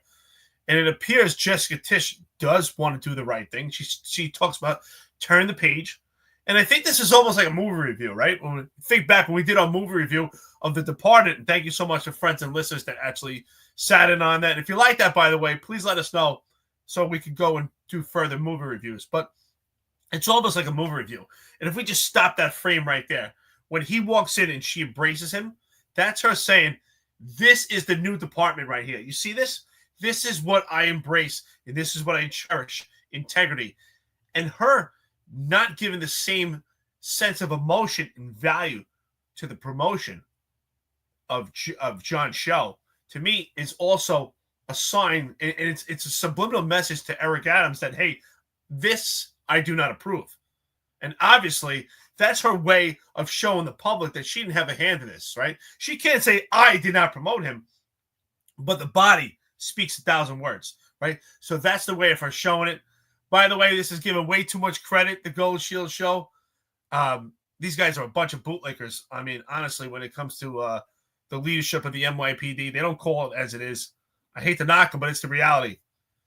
And I hate the name of the show, Gold Shield. What about the White Shields? But anyway, we're going to get into that. I'm assuming you're probably going to play the interview with John Chell or Tiny Kinsella. Quite interesting that they're going out doing interviews, but yet a cop goes out and does an interview, gets a lot of heat. But really, to me, that is almost like a movie review. Jessica Tish, her physical emotions are not matching what's happening. Her appointment of John Chell does not match her embracing Edward Thompson. So again, it just shows that Eric Adams is still pulling the strings. Even with the power that she has behind her, she's able to try to tip the scales, but it appears that Eric Adams still has the leverage and he still holds the power. Yeah, so you listen, Gold Shields, they do interviews. That's it. They do interviews. They do it from a detective perspective. They don't report on the corruption in New York City. I mean, and I'm not gonna lie. It annoys me that the upper echelon will go on this podcast, but they won't come on here. And this is the podcast that the rank and file of the NYPD listen to. This is the podcast that all of the media listens to, the politicians listen to. So you'll sit down with some people, but you won't sit down with others. And then when we pointed that out, they smeared us as an openly racist platform, which, they'll have to answer for in a court of law at some point. But that's a different story. So my point in bringing this up is John Chell goes on an interview with Gold Shields, Dan Murphy, Tom Smith, two individuals I don't know. So a lot of people on here said they're great guys. I don't know them from a hole in the wall. But John Chell here, he makes a damning statement, in my opinion, and a statement that I don't think there's any coming back from. One, we know that he's named in a lot of the same lawsuits that Jeffrey Madry's named in, and he's being named as someone who was defaming the individuals, the victims of sex crimes that are alleging sex crimes against them and sexual harassment. So he's named in the lawsuit of defaming them. We also filed complaints on John Chell for defaming us, right? It's very similar behavior, very similar tactics have happened to us that people that we don't even know from a hole in the wall are claiming, and it's very similar language being used.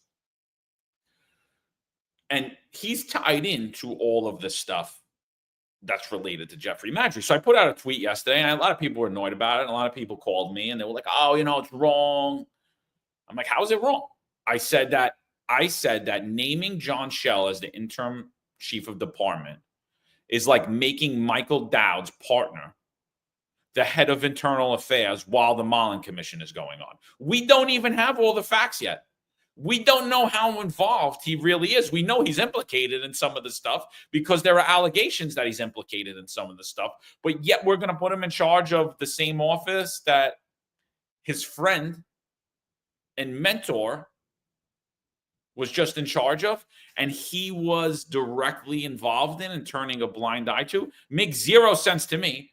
It makes perfect sense in the world of Eric Adams because no, the bench is deep. The bench is deep. The bench isn't deep. These are my words. These are John Chell's words. These are not my words. These are not Eric's words. Full disclosure. It's just a lot of people don't know this. I'll reveal it here. In 2022, I was kind of entertaining going to another agency in Long Island, and I was sitting down with that mayor and just talking things through. And then if you follow the Rangers, Game 7, Pittsburgh and the Rangers in 22, I think it was on Memorial Day, and I was in my backyard having a couple of cocktails, and my mentor and friend, Jeff Madry, gave me a call and said, "Hey, look, I'm going to Chief Patrol's office. Come down, man." My mentor and friend. There it is. That's his statement. Listen, that's why I say that these guys are bootlickers, because immediately they turned on this podcast just because they're going by the rhetoric they hear from John Chell and Tiny Kinsella. And when they came on this show, that's right, it's interview-based. But the same things, call things like it is. It's saying Tiny Kinsella is some type of trailblazer. Listen, she can't even control the overtime that's going on with the NYPD. Just complete mismatch, failure of leadership. John Chell's been a complete embarrassment, unprofessional in the public. And then they're basically bootlicking on John Chell, talking about how great he is. Come on. These guys know the truth. Do they really care about the rank and file, or they're just trying to get themselves views? And they didn't really get any views off that anyway. If they want real conversations, ask real questions, and actually have a proper interview. And not just about placating to them. John Chell has been under the tutelage of Jeffrey Maddrey for a latter part of his career. He's closely intimate with Jeffrey Maddrey. They're both in charge of the citywide response team. They're both the creators, you could say, behind the citywide response team. They're the brains behind this operation. Not much brains, but they're the brains that actually brainstormed the city response team. They're responsible for having attorneys attached to the citywide response team. It's impossible that John Chell is not infected and compromised of what's going on with Jeffrey Maddrey, with the upper echelon, and this excessive all the time. He's not, because not only is it Jeffrey Maddrey's personnel that has excessive overtime, it's people that are close to John Chell himself. His right-hand man, Lieutenant Brennan, is the third highest earner in the entire department. So this is something else should be questioned. Why is he the third top earner? Again, this is a miserable appointment. This is actually an epic fail. But it appears to me, the more that we look at this and we clearly see how she, when I say she, Jessica Tish, embraced Ed Thompson in comparison to the way she promoted John Chell, is a clear indication that she didn't have a hand in it and that she didn't actually do the promotion herself, and it's coming by Eric Adams. To me, it's completely obvious right there, because if not, it would be a complete epic fail, and it would actually contradict the statement that she's given about turning the page, about having integrity, about going forward, about taking this serious, about a professional department. It would be a complete contradiction and a paradox from what she's saying. Yeah, it's dude, it's, I don't know, man. And you just see more of the unprofessionalism. So I put that tweet out, and then all of a sudden the chief of patrol office follows me, right, like almost instantly. Just complete more unprofessionalism. What, we're just aware. We're just aware. I've been on social media for 3 years. No, that's like a message. Oh, we're monitoring. We're looking, you know. Same when he was having community members give me a call. Oh, you know, they're a little unhappy with you, and I'm like, and they sent you. And what, seriously, you know? So it's absolute ridiculousness, and the unprofessionalism just continues. So yeah, I gotta say right now, the show goes on, people. Like nothing's really changed. They replaced one low integrity individual for another, and all of the people remain in place. I think the other thing that really needs to be pointed out is Tariq Shepard was removed as the Deputy Commissioner of Public Information, and he was just promoted to Assistant Chief. I'm sorry, demoted, because we know that a Deputy Commissioner has the assimilated rank of 3 stars, right? So he's actually demoted but receives a promotion where he's in charge of interagency operations as a 2-star chief. Why was he removed as a Deputy Commissioner of Public Information? Why were all of his staff kicked out? Why were they all not on the overtime list when they all made enough money? Why was he removed from that position? And yet he's being rewarded with the ability to be a 2-star chief in the NYPD and still control. I believe that is another move behind the Chell move that shows clear as day. To me, that's irrefutable evidence that Eric Adams is still running the New York City Police Department, and it is not Jessica Tish. I think that is another horrible move. If you did not need Tariq Shepard as a first deputy commissioner, if you did not need him as a 3-star chief, you do not need him as a 2-star chief. He should have been immediately removed. That's why Jessica Tish gave a great statement. I think she's been very professional. She does a great job of giving speeches, shows a lot of poise and distinction. And she does have managerial skills. She did run the Department of Sanitation. That's been part of her wheelhouse, is being in politics with New York State. So she understands this communication.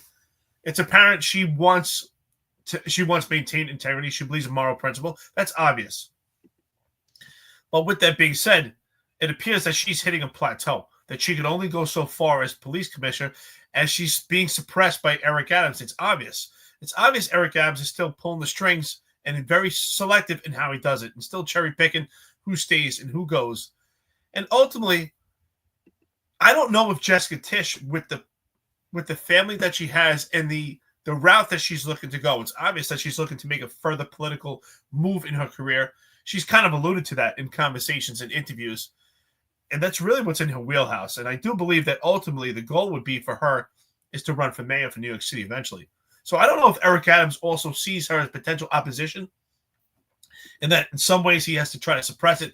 Because if she is going to be this white horse coming through and be this Teddy Roosevelt that's going to clean house, she's going to need full reign and she's going to need full authority.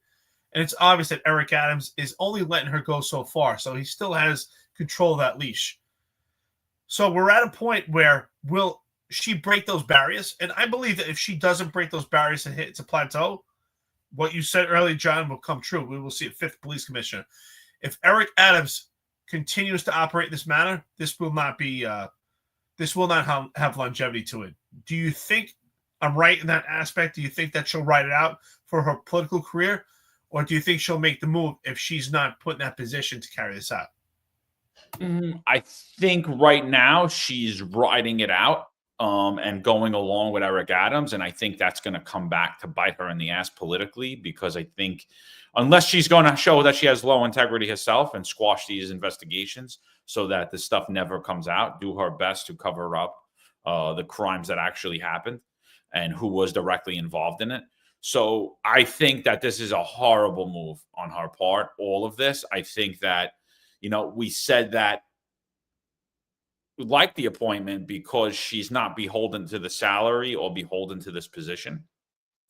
And she's now the 4th police commissioner in one term, which is a record in New York City's for New York City mayors to have appointed 4 police commissioners in one term. It's an absolute disgrace, an absolute embarrassment, and shows why people without competence should never rise to the ability of mayor.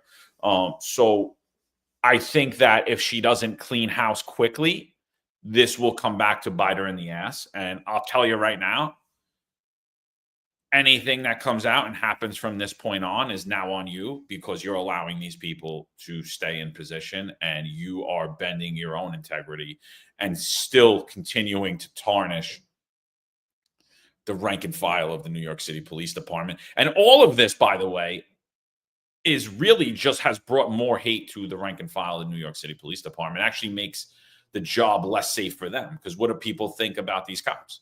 Look, they're all dirty. They're all sexual abusers. They're all dirty. They're misusing our money. They're misusing our tax funds. And they're the people that are ultimately going to pay the price, not the people in the cushy offices, not the people in the green room having croissants and bacon egg and sipping their coffee. Yeah, I remember that, John. Not you guys. You guys aren't the guys that pay the price. It's the men and women that are out on the streets, the boots on the ground every day. They're the ones that pay the price for your crimes, for your corruption. And it needs to be rooted out. And if she's not willing to do that, or if Eric Adams isn't allowing her to do that, she should let everybody know, because ultimately this will be a stain on your legacy as well. I just want to push back. QC Beast, a welcome friend and listen to the podcast, says, I bet Tish is just waiting until January to clean house.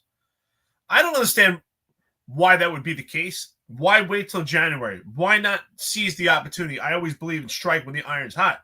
And right now the iron's hot. We've already had Madry in a position that he had to run for the door, which was a clear correlation and nexus to Iglesias being removed, because it's obvious internal affairs provided a tip to Madry and also this lieutenant that the heat was on them when it came to the success amount of overtime. So if that was the case, that she's going to be the trailblazer in this, and when I talk about trailblazer, Jessica Tish, on being this pioneer to change this new administration, bring us into technology and artificial intelligence along with integrity, well then why not? Why balk now and wait till January? Why not impede this promotion of John Chell to chief of department? Because if you want to weed out corruption and have this maintained integrity, then why are we still keeping this same regime in there? And with John Chell, what did he just say on that Gold Shield interview? Madry is his mentor. So if Madry's his mentor, that's where he learned, then we have the same regime that we had before. The only difference is a different face. It's not a black guy, it's a white guy. But it's the same regime. It's the same qualities, the same principles. Yeah, absolutely. Ron Layson, shout out to you. Guys, check out Ron Layson's interview. We'll probably do another one sometime in the future. Ron went through his career. That was like a Gold Shields type interview where we just went back over someone's career, and Ron did that. And part of what we talked a little bit about the job, and Ron brought up that he didn't like the promotion ceremonies, and he didn't like the horns and the whistling and the noisemakers and all the other stuff that was going on. That was very unprofessional and unbecoming of members in uniform. And that's been going on for a while now. So almost immediately after that interview, it stopped. It was put an end to it. No more horns, no more whistles, none of that stuff's going to happen at promotion ceremonies. So Ron says, I'm glad she brought dignity back to promotion ceremony. I spoke about the horns, hooting, and hollering in my interview as the beginning and end of the prestige of the NYPD. Yeah, and I don't think for one second that this podcast hasn't been very powerful, almost too powerful at times, in dictating what is being spoken about in the media. Another thing I want to highlight that came out of this podcast. If you watched the last show, Eric was speaking about Luigi Mangione and how unprofessional the walkout was. I'm sorry, the perp walk, right? And how, although I know there's a lot of controversy about whether Luigi Mangione did it or he didn't do it, but at the end of the day, we all swore an oath to uphold the Constitution of the United States of America. We all believe that people are innocent until proven guilty. And the laws don't get bent because we need to make and build the perception of how great we are as a police department, And I believe that move by Jessica Tish was a move to combat perception, because it was a battle of perception. Because ultimately, if I want to restore the integrity of that promotion ceremony, I'm going to kick all those crooks off the stage. And the fact that they still sit there in a dressed up ceremony is disgusting. Absolutely disgusting. So it actually enrages me more. Bring the horns and whistles back, in my opinion, because that's what it really is. Whether the horns and whistles are blowing, them sitting on that stage, the horns and the whistles are blowing in my head. So Eric spoke about how the perception campaign run by New York City Mayor Eric Adams, and how he wanted to look Luigi Mangione in the eye. And Luigi Mangione is innocent until proven guilty. And he did not get his day in court. So during this walkout, you see clear as day, Eric Adams doing this first walkout of his entire police career since he ever put a uniform on. And he's standing there, and they called the media and they informed the media exactly when Luigi Mangione was going, where he was going. And they had this huge, it was almost a ceremony, and painted Luigi Mangione out to be guilty, put him in this orange jumpsuit with his orange van suits, gave him a nice helicopter ride. Not normal at all. Never happened. I've never seen it. It was almost something out of the movies, like Hannibal Lecter, but who was already guilty. So they circumvented a lot of laws. And, Eric had brought that up and said how it's actually wrong, and it could harm the case, and it could taint the jury pool.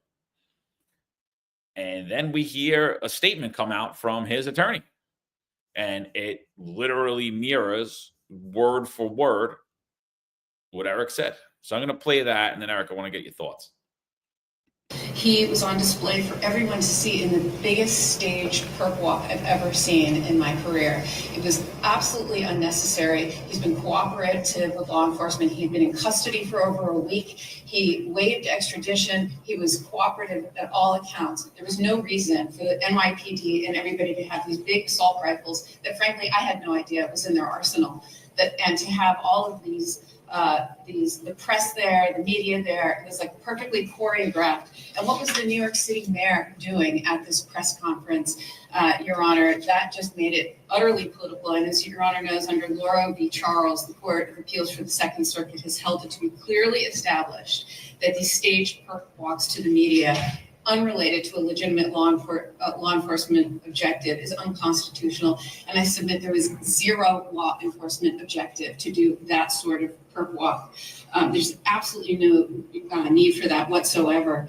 And frankly, Your Honor, the mayor should know more than anyone of the presumption of innocence that he too is afforded when he dealing with his own issues. And frankly, I submit that he was just trying to detract from those issues by making a spectacle of Mr. Mangione. And there are consequences to this. He has a right to a fair trial. And I just want to put on the record statements that the mayor made publicly about my client.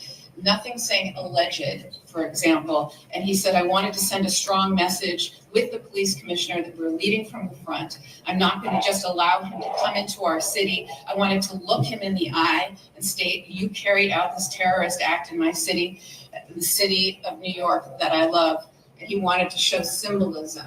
Your Honor, he's not a symbol. He's somebody who is afforded the right to a fair trial. He's innocent until proven guilty. And the mayor was talking to jurors, future potential jurors that elected him. Those are the people that elected him that he is talking to and calling this man a terrorist. So, Your Honor, I just want to make a record of this and put everyone on notice that this has to stop. And my client is entitled to a fair trial and the presumption of innocence. And we're going to fight these charges, whether it's in state or federal, to the fullest extent. Thank you.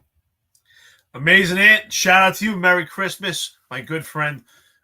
Thank you so much for everything you do and always being so kind. And I know a lot of people here in the chats love the interaction that you provide. Merry Christmas to you. Happy Hanukkah. 1999, Coffee and Donuts. She says, Merry Christmas and Happy Hanukkah, Truth Tellers. Yeah, shout out to you. I hope you enjoy the holidays and good health to you. We wish you nothing but health and happiness going into the new year. My Visual Zone. Here we go. Another one, Coffee and Donuts, $9.99. You spoke about a guy waiting 14 years to get grade. 14 years, that's right. Let's talk about Victoria Perry going from captain to chief in about 4 years, even though she was by far the worst CO in the history of the 104. Yes, My Visual Zone, spot on. That's another promotion by Rocket Fuel. If anyone has an opportunity, we can make up our own list of all these promotions that were done by Rocket Fuel, and that's what I would title it. That's going to be my book, Rocket Fuel, because these promotions are insane. Patrick Jordan, my brother, shout out to you. Always a pleasure having you here. Former chief from LA. Check out our friend Patrick Jordan. Awesome. Got his own podcast, Briefing with the Chief. Real gentleman. Very knowledgeable. Steak Pliskin, also apology to you. Last podcast we did was 4 hours and 18 minutes. The comments were flying through. We know that you gave us coffee and donuts. We forgot to acknowledge it and read out your comments. So we just wanted to say thank you so much and acknowledge that. So let's go back to this outstanding job by the attorney. I want to say to the attorney, thank you so much for watching New York's Finest Retired Unfiltered podcast. Absolutely, this perp walk, this staged media photo op is absolutely ridiculous. And that's why, again, I hate using that word again, but that's what it is. Every chief is compromised. Not one chief, not Joe Kenny, who's the chief of detectives, that his detectives work so hard to validate and solidify this investigation to lead to the capture of the alleged killer, Luigi Mangione. Yes, alleged. And even in this country, he is provided and under the U.S. Constitution allotted the right to due process. His due process has been completely affected. No one stood up and said to the mayor, Mayor, I get it. You want to do a media op, but this is not a good time, and this is not a good idea, and here's why. You are going to taint any potential jury pool in New York City. It's already tainted. He is in the media. For some people, he's some type of hero. For some people, he's a villain. But the bottom line is he deserves due process. We have the most heinous cop killings throughout the entire country. And in most cases, it's two cops that go out and grab the alleged perpetrator and bring him back to the appropriate justice, court of justice.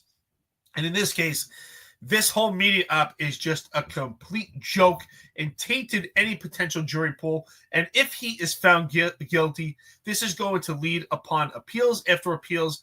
And this is going to be a case that's always going to be questionable in New York City's history. And I said the last time that we saw a mayor escort a potential perpetrator escorted for an NYPD entourage was in 1993 for the World Trade Center bomber. And for that, I can understand. That's a message to the entire world that we take a stand on terrorism. And that's for someone who's trying to take down this country. Luigi Mangione is a citizen. He is under the U.S. Constitution. He's an American. I think in fact, if he's found guilty, he's a complete savage, and he should get life without parole.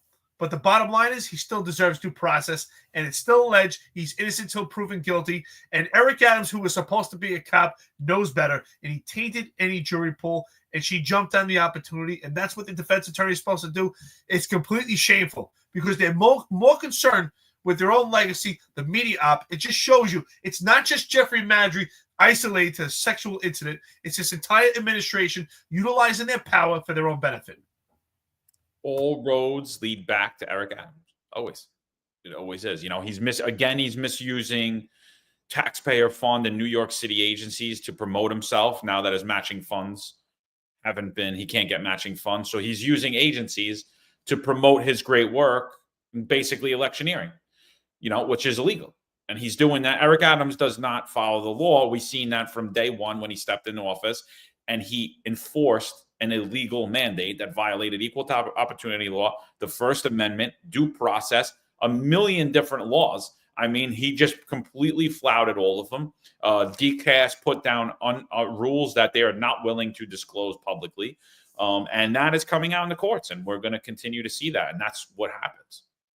Morning, Sal Greco. Merry Christmas, brother. He says the offices at One Police Plaza are currently being swept by Manhattan District Attorney's Office as we speak. They have been there since yesterday. He says John Chell is in a lawsuit and in numerous allegations, and it's a disgrace. He is the chief of department. Also, Tariq Shepard being a 2-star is disgraceful. Eric Adams still the boss. 100%, bro. And that's what we're saying here. We're saying that this is clear, irrefutable evidence that whole talk, that what we saw at the promotion ceremony, keeping the whistles and the fat heads and all those stupid things out of the promotion ceremony, it's all just perception. It's perception versus reality. Same thing what Eric Adams did. He's tainting cases. He's tainting jury pools. Potentially have someone that potentially murdered somebody, allegedly murdered someone, walk back out on the street because he's so stupid. Completely incompetent. All roads lead back to Eric Adams. So yeah, I gotta be honest. I was a little impressed with Tish, but I'm as of yesterday and as of today, I am not at all. I'm like, you know what? It's just more of the same, different boss. Someone put in here, Ed Thompson was chief of interagency liaison unit. Funny, we mentioned that because I want to speak about that for a second. So there is a liaison with sanitation from when Tish took over, right? And we have uniform members assigned there. So Thompson came from there. Now, I don't know Thompson from a hole in the wall. I don't know his career prior. Like I heard he was a Campese guy. That's all I heard. I don't know how true it is. I don't know if it's not true. But there was someone that was promoted yesterday, right? There was someone that was promoted yesterday. First grade detective. You know where she worked? Sanitation liaison unit. I mean, that's more of the same to me. That's, we're gonna clean up the nepotism. Okay. Why is there a guy in warrants running around on the streets in New York City every day, locking people up, getting CCRB, getting IB complaints, getting sued, risking his life every day, diminishing his health, waking up at ungodly hours, working at ungodly hours, and all these enforcement divisions, even the guys on patrol, you guys get left out all the time too. You're waking up, you're going to do your sector call, you're getting tour change for this, you're getting notified for that. You're out on the streets in New York City right now in the snow on Christmas Eve. You'll be out there tomorrow all night long, not sleeping, trying to keep yourself sane for your wife, your family, your kids, your friends, your loved ones. But somebody that sits in a cushy office and is the liaison to sanitation gets first grade detective. I mean, that's, again, it's further slap in the face to the rank of the file. And Jessica Tish, that move does not restore the integrity of the department. That move does not reward the hard work. Now, I'm not saying that this girl doesn't work hard and then maybe there's something down the road and maybe a way that person gets promoted, but that's your first move when you walk in the door. And that shows, it's a slap in the face to the people that work for a living. And I don't blame them. And like I said on here, the closest I ever came, and I've solved multiple burglary robbery patterns in my career as an anti-crime cop, as a sergeant. I was very good at detailing and finding out who was committing high-level crimes in whatever precinct I worked in and finding those people. I did that way quicker than the squad did often, and I was not well liked for doing that. And that was how I policed. But the closest I ever came to getting the money was one when I was in IAB and they wanted me to stay and I wasn't. And I'm like, you're giving me the money for being a liaison? It's ridiculous. I'm like, I didn't want to be there. I didn't want to stay. I put instead of accepting the SA pay or SDS pay, I gave them a transfer slip. It took me 8 months to get out. I was screwed with the entire time until I got out. And then the other time is when I was the integrity control officer for the facilities management. Those were the two closest times I ever got to getting the money. Out on the street, it's very rare that people like Eric Dim was an anomaly that he got the money, and it was only due to guys who understood police work, who were lifelong patrol guys like Ron Layson, who pushed very hard for Eric to get the money based upon Eric's hard work.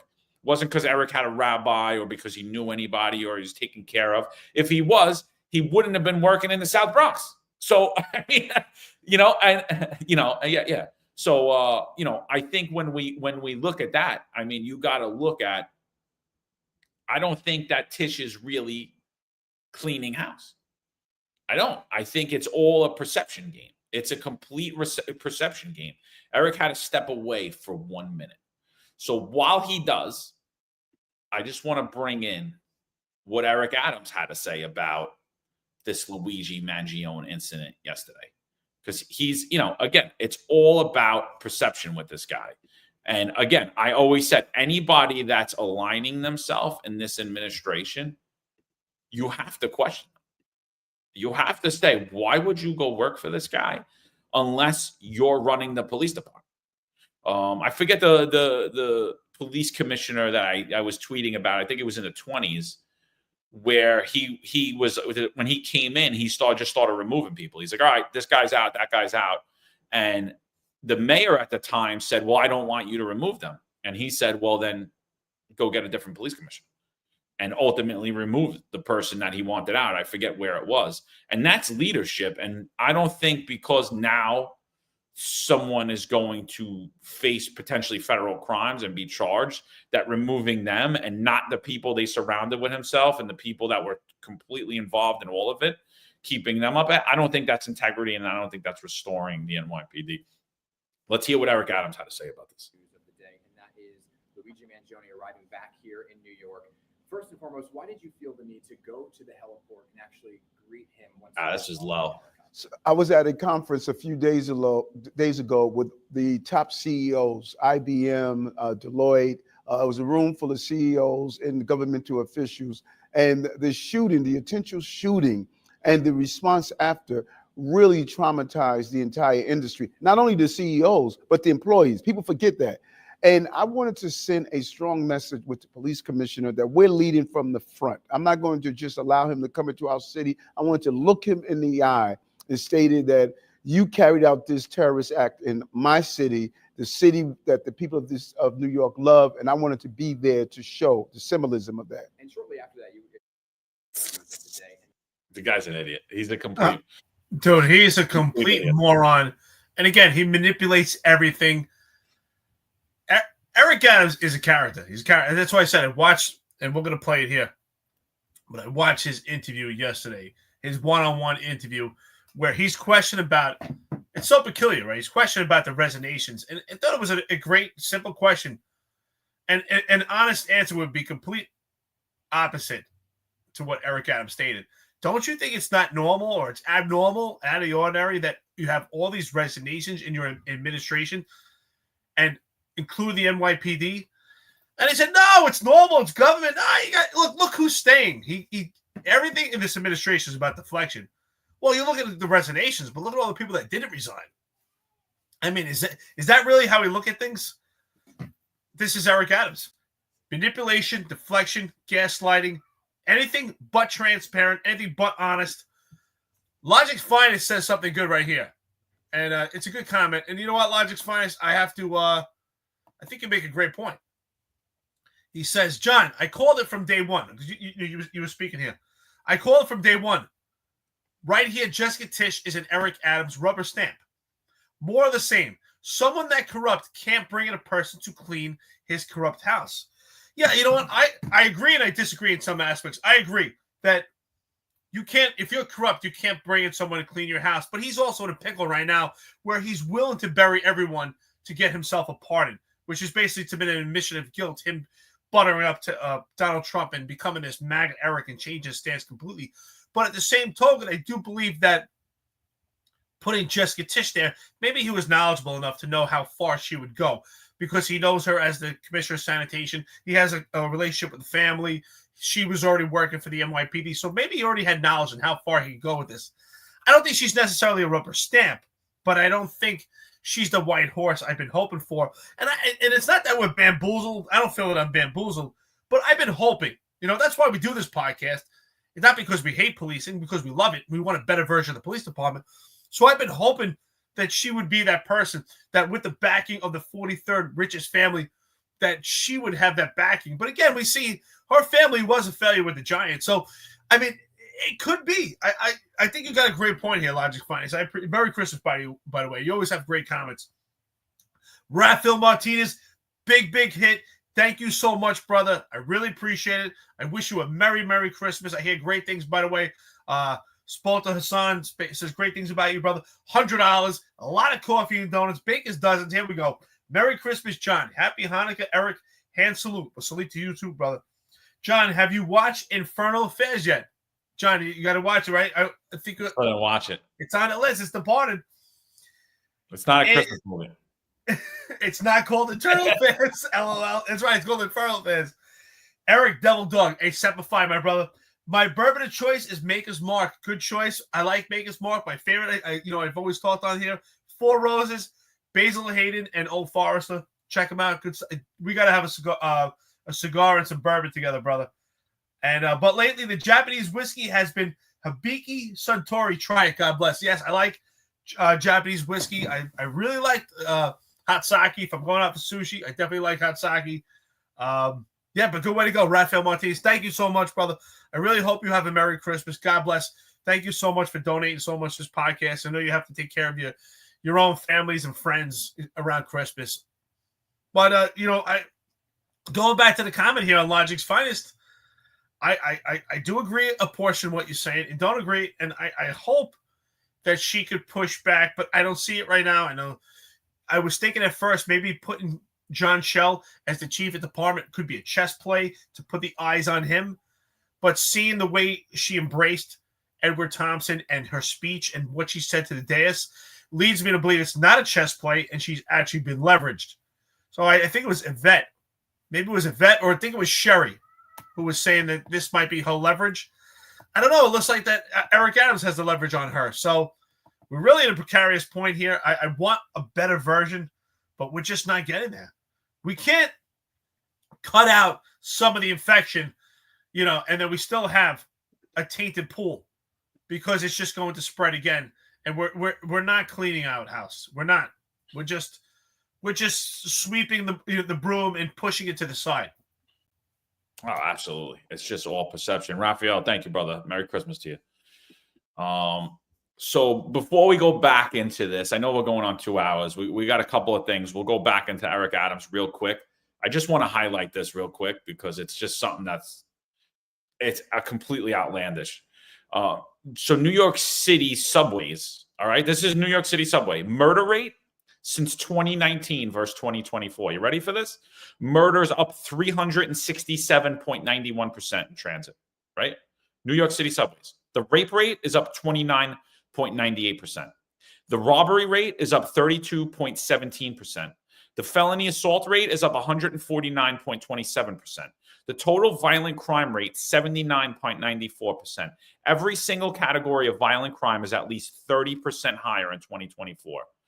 So we established this, right? Like, we establish crime is not down in New York City subway. This comes out by way of Reza Chowdhury, great friend to the podcast, great friend to Sam Antar. They do a great job of giving us a much higher view than what the upper echelon of the NYPD will give you.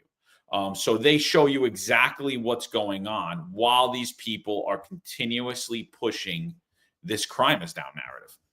And couldn't be further from the truth. They're lying to the public. So here's Kathy Hochul. Here's Kathy Hochul now. Now, mind you, this is prior to this woman being burned alive on the subway, and we'll talk about that on another day. I don't really want to talk about that on Christmas Eve. We'll definitely talk about that. It was horrific. And there were numerous people killed, stabbed, shot inside of transit prior to the speech and now after the speech. You got to watch this speech. I want you to pay particular attention to Chief of the MTA, Tom Taffy. He was actually a chief and deputy commissioner of management and budget. He worked for the NYPD. He now works for the MTA. I want you to pay attention to Michael Kemper, former chief of NYPD Transit, now in charge of MTA. I want you to pay particular attention to Chief Joe, whatever the hell his name is, who is now the chief of transit for the NYPD. I want you to watch them squirm as Kathy Hochul squirms when a reporter actually gives her the data, the actual data, right? Making subways safer. She's sitting up here telling you crime's down. These three men behind her, or these three individuals behind her, I don't want to mansplain anybody, you know. These three people behind her all start telling you the same thing. Crime's down, crime's down, crime's down, crime's down. Subway's safe, everything's safe, everything's good. Listen to this reporter who does his job, who takes an external view and says, wait a minute, the numbers you're saying aren't completely accurate. Watch this. Say a lot of things with statistics, and I see the percentage that a crime is down 42% since 2021.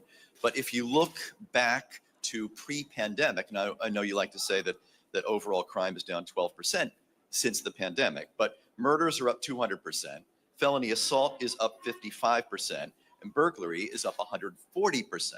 So are you saying that this is progress? Are you talking about statewide, city, or subway? No, crime in the transit system. I'm sorry, Governor. Yes, crime in the subway system. Okay, want to answer that? Say a lot of things with statistics, and I see the percentage. Can't answer it. Oh, what are you talking about? And did you see Kemper in the background? Look, when they bring up 2019, because he was the one, look at him. When he asks about 2019, look what he does. He looks at tough Tom Taffy. He looks at him. Also, big Trump guy, wasn't going to get the shot, but then got it. Anyway. So did you see what happened here? First of all, when I watched this, I had to watch this over and over again, and I had to tweet out, here was Kemper back to his sales pitch again. She looked like, oh my God, like, help me out. I need a lifeline over here. That was the best course that she could do. Wait a minute, what crime are you talking about? Are you talking about overall crime or subway crime? Because she knew at that point, she's like, damn, we're busted. She needed a lifeline. She almost wanted to look back like, can I get some help over here? Yeah. Can I get help in aisle 9? We got a flood in Target over here. Are you kidding me? Complete lie. She was caught. Hey, shout out to Fernando Burgos, one of my former COs. Looks like I had a couple of my bosses up here. Thank you so much. Merry Christmas to you, brother. Coffee and donuts, $49.99 says Merry Christmas, Eric and John. Hey, thank you so much. I hope you're enjoying retirement. God bless you. I know what you're seeing right now. You must be disgusted by it. Think about what you had to go through working in the police department. So shout out to you. Thank you so much for being a good boss. I appreciate it. Yeah, John, you look at this. It's just like, can I get a lifeline over here? I mean, you got caught busted red-handed. Which crime? Like, didn't you just say how great crime is? Everything's down, but now we need to delineate. Which one are you talking about? Love it. Love it. I mean, and it just, do you remember I showed the graphic where they were saying crime is down in New York City subways? It came out from Holtz's office, but there was a little star next to it, and when you went down to the bottom of the star, it said except for without the exception of New York City Transit. Yeah, that was out of the Kemper playbook, and he got heavily rewarded for that, right? You gotta give it to Kemper, man. Like I said, he does a great job of manipulating. If we don't count these years, don't count this. He cherry picks. You know what? Hey, listen, I'll say this car, it doesn't have tires, but you know what? If you get tires, it'd be great. Listen, I personally think Kemper brought the Comstat world to the public. He brought the Comstat manipulation to the public. He's like, oh, you just take out 2019, 2020. You just remove those years. We're at or near historic lows. And of course, there's no data to prove that either, but you know, like, so it was genius. So for all you COs here, all you Comstat guys, who was the best Comstat guy? Who was it? Was it Kemper? Who was the best guy at Comstat? Who could deflect? Because honestly, it's smart, he got away with that for a long time until we kept harping on it, and then people started saying, wait a minute. Time out. Why are we removing years? Like John, you know what the best was? Why are we not counting 2019 and 2020 and 2021? Like, why are we doing that? You know what the best was? When Kemper was giving the Comstat math to the public about why we have an increase in assaults. Well, basically it was like, if we take out the cops, if we remove the cops and take them off the street, the assaults wouldn't be so high. It's really the cops that are being assaulted. Yeah. You know what? Shout out to Michael Kemper, who's actually showed the thickest skin out of all the bums at the upper echelon. Shout out to you. I know you're enjoying MTA. You really went into the wrong profession. One day, if I ever decide to sell cars, you are the man. Please, I want to hire you. Oh yeah, absolutely. Well, at least he does have thick skin, and that's what you should have. Is like you heavy as the head, right? We talk a lot of smack on here, and people say a lot of things about us. We don't cry about it. It is what it is. When you're out here, you're out here. People keep sending me like stuff out of this like Club 23 chat, or there's another one at Retired NYPD chat, like on Facebook. I'm members of both of them. I never go on them. I'm like completely shadow banned on Facebook. So anything that you see from Facebook just comes by way of Instagram. It just automatically goes there. So I really don't interact there because I'm just so heavily shadow banned. But there's this Club 23, and like they monitor basically everything you post. They'll remove it if they don't like it. It's like I don't know why anyone goes in there. I'm gonna create a Finest Unfiltered chat if you guys want to post in there. It will mirror the Constitution that you guys swore an oath to, where it's free speech. So you could say whatever the hell you want, and you will be held accountable for your words. And if the media grabs up on it and gets you, hey, I don't know, I didn't say it, he said it. It's America, it's America. This is a free speech platform. I'm not policing the chat. I'm not required to police the chat. But that's what happens at Club 23. But there's a lot of people on there bashing anybody. Like there's a lot of people that post about the post that we do, that you do, that Sal does, that I do, post about the podcast. And there's like consistent haters that anytime those posts make their way there, screw those guys. Those guys are losers. All they do is talk about the job. And then or they'll abuse the guy that posts it. And I'm like, dude, what do you care? Like this dude's on this chat of retired guys telling you you're a loser because you're talking about the job. You're doing the same thing that they are, but you're the loser for doing it. Or anybody that goes on the news, they bash them. Why is he on the news? The better question is, why aren't you on the news? You obviously do want to be on the news. Like, why doesn't no one know who you are?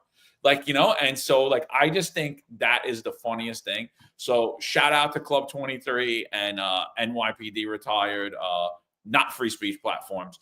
You want one, go over at the Finest Unfiltered chat, post whatever the hell you want in there. I don't care, but you will be held accountable for your words. Ain't going to be from me. Stand behind your words. Be a man. Yeah, I'm on that Club 23 too on Facebook, and I'm surprised they haven't thrown me out by now, because I usually just say what I want, and I know these guys don't like it because somehow they see a reflection of themselves. Yeah, that thing's completely monitored. So perception management and control, they control the narrative on that little chat. So no surprise, they're playing the theme of the police department from the upper echelon. I gotta laugh at that. But you know what? You know what I say to those people out there who say we're losers for talking about the job? those people are watching us. I just want to say thanks for being a fan. And all I ask is if you're going to call me a loser, just subscribe. Like and subscribe. I appreciate. Same thing to my friends and listeners out here. Merry Christmas. Like and subscribe. I love the haters. I love the trolls because they're just more fans and more subscribers. So shout out to them. You know, I love these people. You know, sometimes John and I talk like, oh, these guys said we're a bunch of losers. I said, oh, that's great. Did they subscribe? Very simple. So, you know what? John, Merry Christmas to those people. I appreciate it. Oh, we love the Merry trolls. No Merry problem. Christmas, but I just think it's funny. Like, they abuse people that are like posting stuff and talking about the job. And I'm like, why? You're in the chat talking about the job. Like, what the hell are you talking about, dude? You know, and I went in one time and I gave some guy, I told some guy, like, he was saying that my lawsuit was fraudulent or whatever. And I was like, are you calling me a liar? And he backed right down, you know?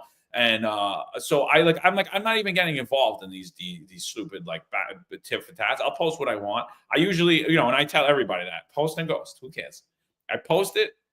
You want to comment on it? Comment on it. You want to unfollow me? Unfollow me. I don't give a crap. I'm so over it. This is how I feel, and that's it. Sometimes I change my mind. Sometimes, most of the time, I don't. I stick to what the hell I'm saying. Shout out to that loser, Matty B. That's one guy. That kid's got issues, man. He's like, you guys are always talking about the job. It's like you're on Club 23 all day, dude. Yeah. You know. But you know what? We are talking about the job. We talk about the job. We talk about politics. We talk about what's going on in the media. We're a podcast, so yeah, we are going to talk about the job. Yeah, this is what we do now, bro. New version of media. Sorry, you aren't the one that came up with the idea, brother. Sorry, nobody knows who you are. You know. It's sick. So this was an interview. Morgan McKay. Shout out to Morgan. Another friend of the Finest Unfiltered. So she interviews New York City Mayor Eric Adams. So I forget which questions. I got a couple of little clips with her in here. Government is really draining on a family. The hours you spend, the birthday parties you miss, the ball games you miss, the anniversaries you miss, responding to emergency. I think of Zach Isco and how much time he spent during opening shelters and Molly and the whole team. So people, you know, there comes a point when you do this, sometimes you run out of gas, as Chancellor Banks stated. He said, I just ran out of gas. And so when you run out of gas, I would rather you say it's time than just go through the motion. Some people come in their employment and they just go through the motion. New Yorkers deserve more. When you no longer feel you could do the job at the level of what I expect and New Yorkers expect and individually expect, it's all right to go and do something else. But the chancellor also came out with a statement saying that you pushed him out. Wait, don't talk about my girl speaking. Hold on. Wait, hold on. We got to finish this because this is early. Do you feel like this is indicative of, you know, I guess an abnormal amount of turnover in light of some of these investigations ongoing in City Hall? No, I disagree. All of my deputy mayors have remained but one. Sheena Wright decided that just the day-to-day activities which she no longer wanted to do, but all of my deputy mayors are still here. They're still intact. And do an analysis of all of my commissioners. My Parks commissioner is still here. GS&Y commissioner is still here. Go down the list. And so sometimes when you want the narrative to be that people are fleeing, you start to create that reality. But do analysis of my commissioners and see who's still in place. DEP is still here. You know. That dude, the guy's amazing. John, I know people think you hate Eric Adams. You know, I'm just going to tell people, right? I don't hate him. Honestly, I love him. I think he's hysterical. Man, if this was comment hour, I love him. He makes me laugh. It's like you can see Eric Adams. We can do. I see the memes right now. First of all, I see an NYPD chief walking out of one police plaza with a gas pump, and there's no gas left. They just run out of gas. And it's only one deputy mayor I lost. Wow, this guy, he can walk through burning buildings. There could be a tornado. Nothing's going on. Everything's great. What do you say? No, I only lost one deputy mayor. You know, they got families, parties. They're busy. No, but let's look at all the ones that didn't leave. He's amazing. He's a character. He's hysterical. Honestly, he is hysterical. You got to laugh. There's no other way to put it. No, dude, he's absolutely he's amazing, dude. He is. You know, somebody was asking me the other day. They're like, "Why do you always say that Eric Adams could come to your house?" And I'm like, "Because he could come to my house." I'm like, I'm not. I don't hate the dude. I really don't. I think has low integrity. I think he's full of crap, and that's it. Like, I don't put enough energy into hating anybody. I don't even like losers like Chell and Daughtry who sent their little losers. I could care less, bro. I was in the Staten Island Mall yesterday. I saw a lot of guys that talk a lot of smack about me in this podcast. They had nothing to say, and that's how it is, right? Like, I really don't hate anybody. Like, I just don't. I don't hold the hate in my heart for anybody. I'm just calling it like it is. It is what it is. You don't like it? Too bad. Too bad. It's America. Say what you want to say. Well, maybe if I'm wrong, defend yourself and come on here and tell us where the hell we're wrong. I mean, we're adults, right? So I think it's I think the dude's hysterical. I really do. The DEP commission is still there. It's like, dude, that's what you got to hold on to is the DEP commission is still there. But that's why you didn't lose no deputy mayors. You lost every deputy mayor, bro. What are you talking about? That's why it's hysterical. Ingrid Martin is getting fingerprinted the other day. She's getting perp walked. I only lost one, but hey, don't look at the ones we lost. Look at all the ones that are still there. Hey, the guy sweeping the broom, he's still sweeping the broom. I mean, it's hilarious. The whole thing's coming down, the whole house of cards. You have resignations for the NYPD where all the eyes are on right now. Your administration that's close to you, your deputy mayors are all flying out the window. They're all under suspicion. They're all, have their own legalities right now. And, oh, no, everything's working out great. I mean, this guy could deflect anything. He's a master manipulator. Master. Yeah, and I think that going forward for all the news agencies, you have to. I think Morgan McKay really did a great job of the interview because she wasn't combative. She just asked the questions, let him say what he was going to say. She asked the next question. She didn't really she didn't push hard, I don't think. And I think going forward, that's what you do. That's how you get Eric Adams. You take a pretty woman or a really good-looking guy, and you put them in front of him, and then he starts to flirt, right? And then he's just gonna open up, and you just hear who he is. You just hear who he is, So yeah, I thought that was a great interview. He's a little bit more on on Adams. Over the weekend, NYPD Chief of Department Jeffrey Maddrey abruptly resigned after he was accused of demanding sex from a subordinate in exchange for overtime. What were your reactions when you learned of some of these allegations over the weekend? Serious allegations, and very troubling, and they have to be investigated accordingly. And that is what the police commissioner is doing, and any other entity is going to do. Maddrey was accused this time of sexual misconduct, but he's been accused of misconduct in the past, and you have defended him. Do you regret that at all? I've never defended any accusation of any inappropriate behavior. I've never defended that. I defended his police record. He has had an exceptional police record on dealing with public safety, community building throughout the years in Brooklyn North, where he spent a lot of his career. Those are the knowns. I cannot defend or speak on the unknowns. So he lied, basically, right there. I love when he says he can't speak on the unknowns. Tabitha Foster is in the chat, by the way. Tabitha Foster, shout out to you. I hope you're smiling right now because as this all plays out, you're being vindicated. I mean, you're being vindicated like there's no tomorrow. And God bless you. So you should be laughing about this. So he's just gaslighting. What do you mean you didn't know about this? He's got allegation after allegation. We say it all the time. Everyone says it. Jeffrey Maddrey is the Teflon Don. His entire career has been clouded by discipline. And that's why that was my argument to the unions also, especially to you, Lou Turco. You know what I'm talking about. I said, if I am unable and not permitted and allowed to be promoted because of civilian complaints, despite the fact that I had zero discipline my entire career, zero, and I cannot get promoted, then show me in comparison to the upper echelon that their records are not worse than mine. And they could not answer that question. Because in order to have a comparison, you have to have a standard, or vice versa. What is the metric, a measure? And I didn't realize back then it was rules for thee, not for me.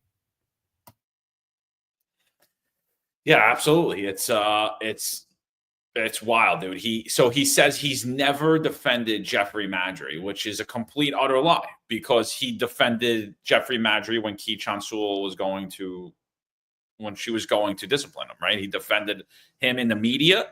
He defended in the media against Kee Chan-sul's own ruling, right? That she was going to discipline him. So, I mean, he completely he's not a leader in my opinion, dude.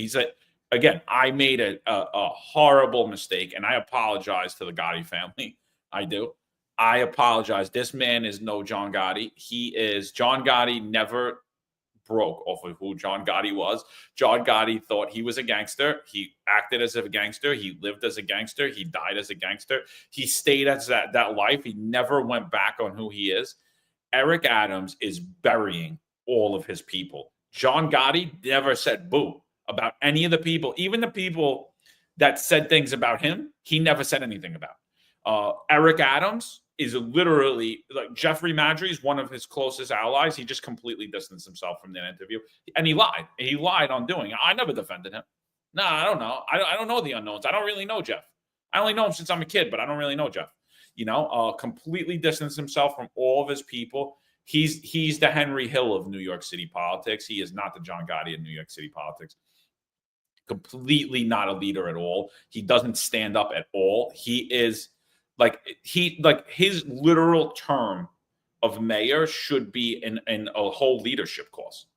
It should literally be a leadership course in college. Maybe we should put that together, because that would be a glaring failure. It could double as a political science class on how to manipulate the public, and also what not to do as a leader, how not to run a city, because it's disgraceful to watch, bro. And the way the media just allows him to brush it off.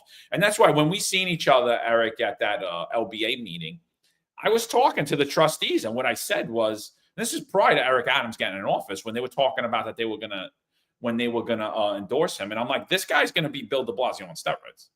This guy's Bill de Blasio, but you can't criticize him because he's black. He's going to play the race card every chance he gets. He's going to deflect, and no one is going to go at him. He's going to be Bill de Blasio on steroids. And boy, was I dead accurate.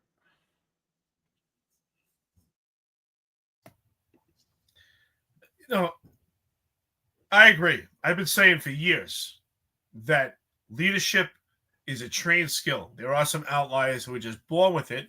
There's outliers in everything. It just happen to have born talents. Some people are amazing painters. They do art because they're born with their talent. But when it comes to leadership, it's ultimately a leadership skill that is learned. And this department needs an actual course. You really want to change course. We have to clean house, but we also have to change the system. And this system that when you get promoted to sergeant, lieutenant, this transition of rank in the department of going to this BMOC, which is basic module officer course. Well, maybe I don't even know if I have that acronym right. If I'm saying the acronym wrong, let me know.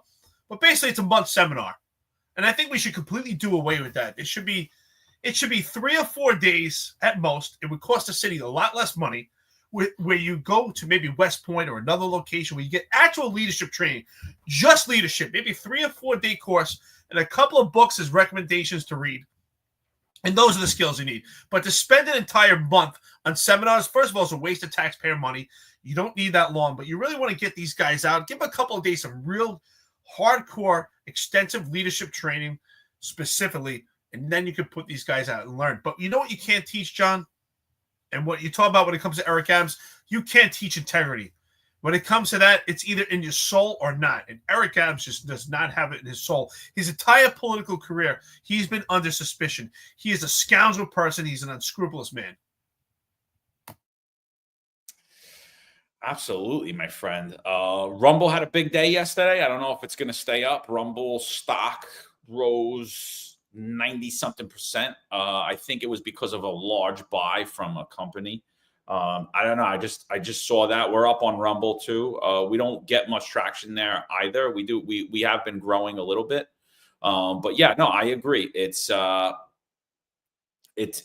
really disturbing to watch all of the things that have came out from this administration. And Logic's Finest brings it up here that Ingrid Lewis Martin was also one of his closest allies, and he also completely distanced himself from Ingrid Lewis Martin. He's a complete snake. He's just someone that, I mean, he just shows exactly what you shouldn't be as a leader in any facet, whatever it is, corporate, private.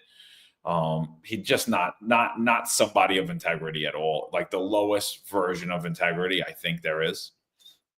And I don't think there's, nothing else we could say about Eric Adams. Merry Christmas to you, Eric Adams, and I hope you continue to sell out the rest of your staff and hold on as long as you can.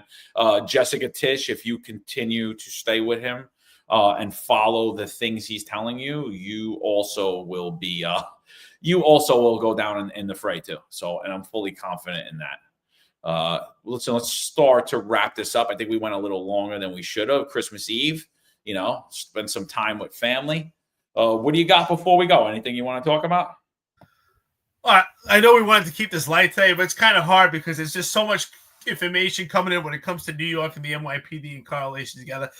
I just want to say Merry Christmas to everyone. Happy Hanukkah. I don't know if it's hard to see my shirt, but it says Merry Jitmas. It's the Santa choking out the Grinch. I don't know if you can see it, but listen, amazing. Actually, she saw my shirt. So, but shout out to everybody. We wanted to have good fun. I think it's still fun. Listen, Eric Adams is hysterical. He really is. He's a scrupulous man, total scoundrel, totally corrupt, involved in suspicion. But it's hysterical when you actually watch him. And sometimes I sit there and say, man, are other people seeing what John and I see? I know our friends and listeners are seeing it. But are the cops sitting there? Do they listen to this and say, wow, this guy is just a complete liar and lies about everything? And ultimately, what I'm most disappointed by, where are the unions in all this, John? How are the unions completely silent in this? The cops, the detectives, sergeants, lieutenants, you're paying good money on a bi-weekly basis. Where is your money going to? There's absolutely no representation. The fact that they're not saying a word is completely disgusting. So with that, I'll end that note. I think we're doing it, really amped it up. John and I have been doing the lives daily since late August. It's a lot of work. We appreciate it. Our friends and listeners to the podcast. I want to say thank you so much. It's a self-funded podcast. We really appreciate the Christmas gifts, the coffee and donuts we get.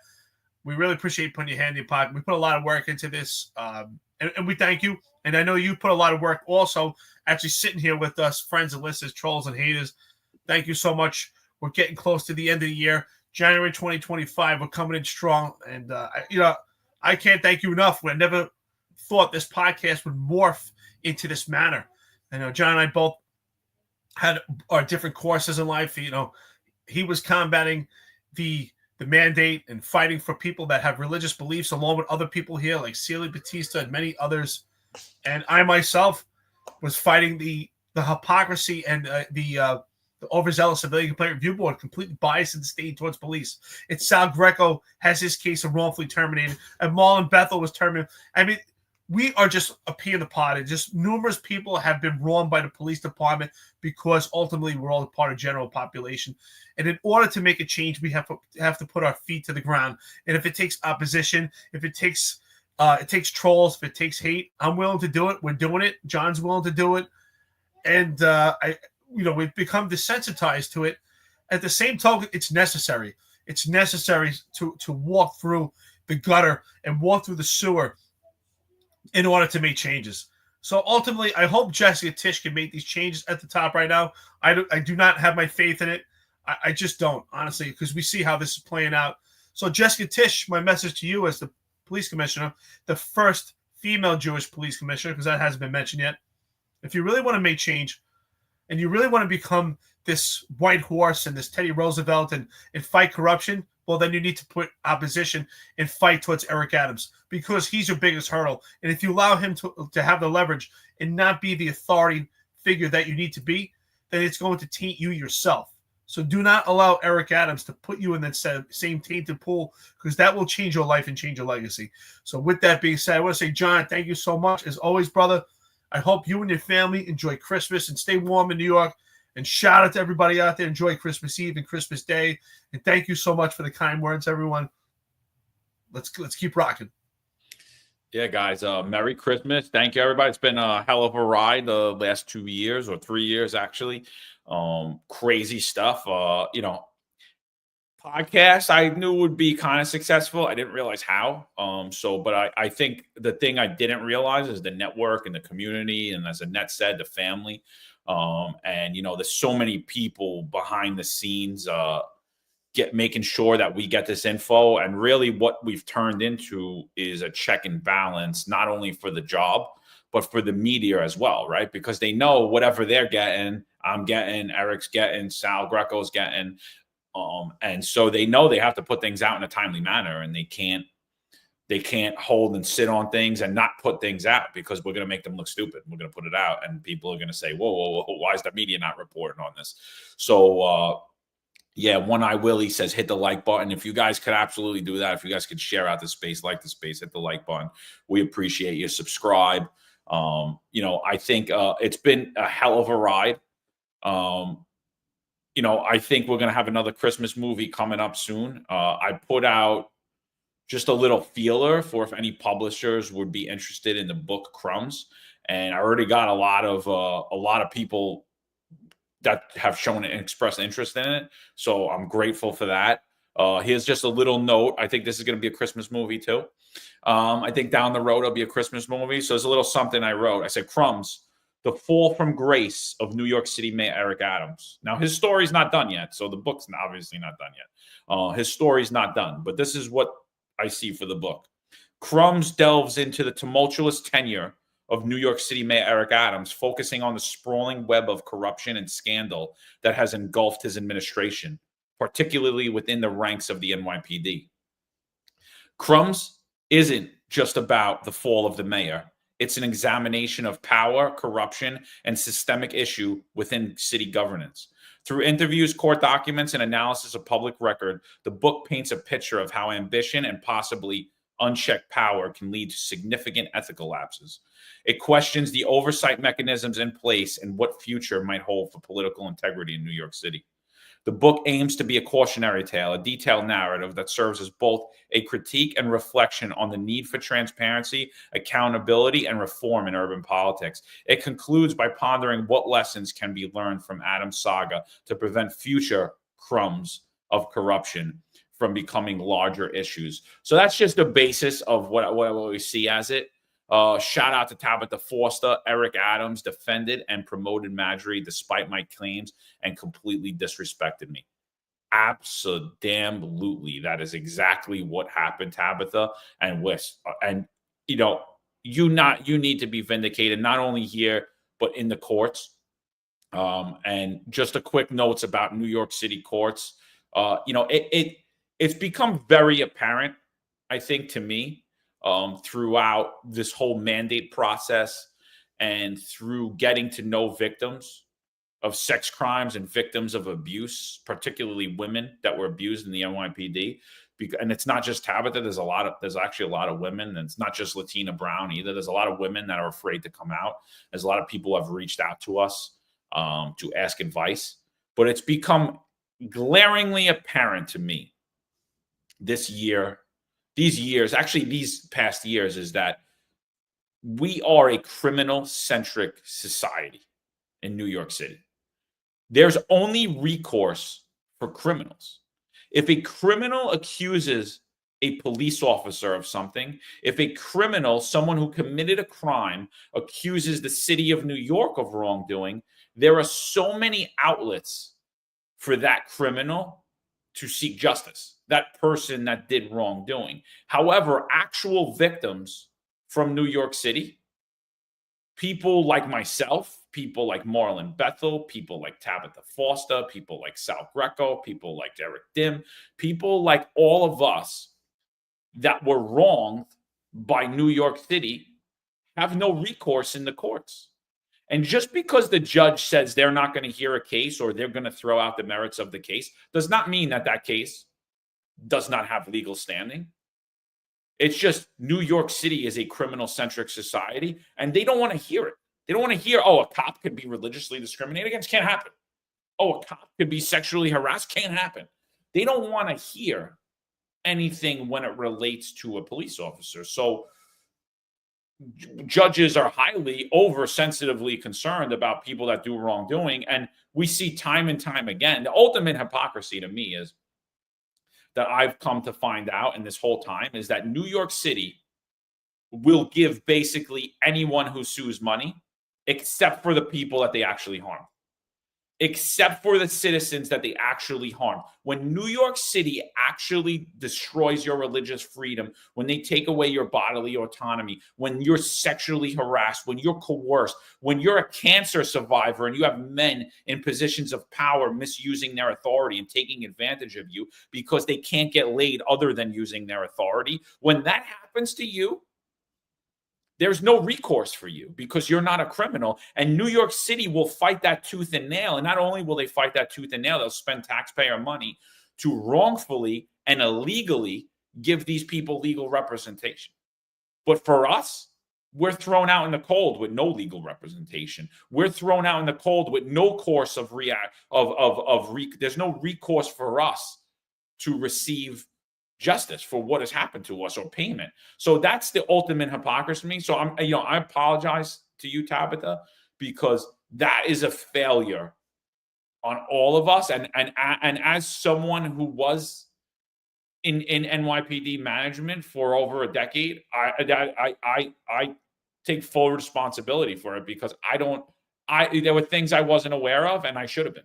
And there were things that I should have probably spoke up about that I didn't realize how far things could go by overlooking little things, and I just absolute utter bullshit.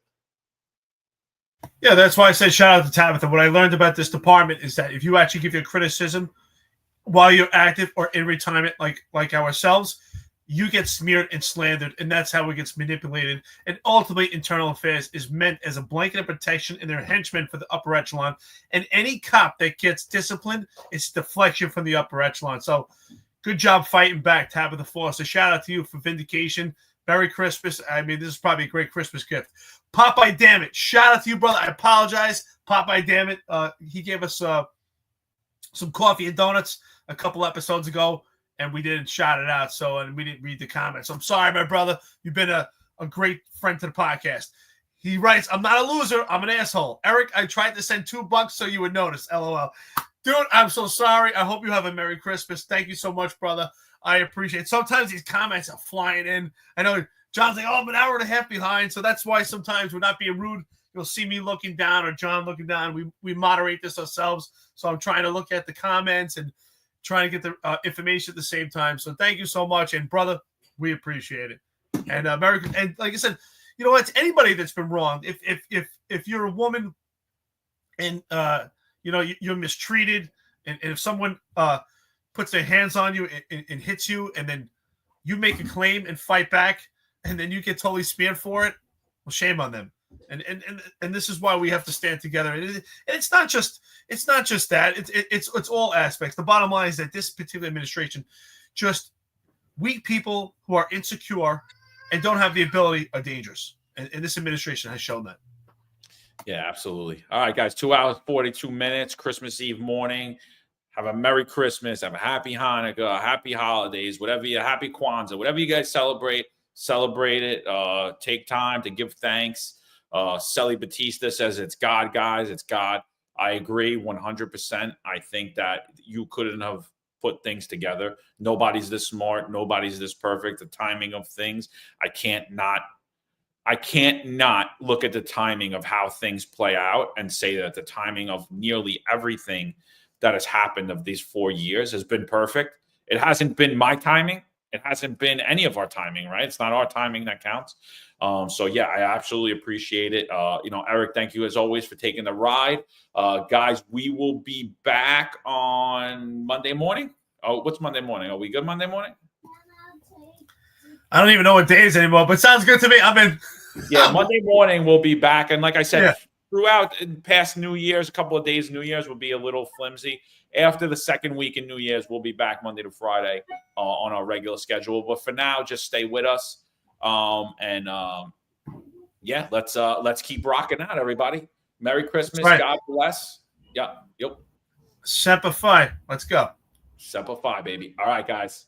Later. Merry Christmas. There's a handful of retired officers that don't live in the state that have a lot to say about the dream team, as I like to call it. All of a sudden, they retire and have a master plan on how to fight crime, but nothing to contribute when they were here. They want to come back and be part of the dream team. What can I say?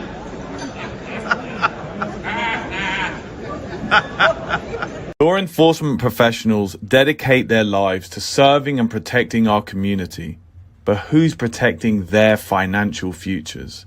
That's where Laidlaw Blue comes in. Our wealth management platform is specifically designed for the law enforcement community. Laidlaw Blue is a division within Laidlaw Wealth Management, run by retired New York City detective John McDermott.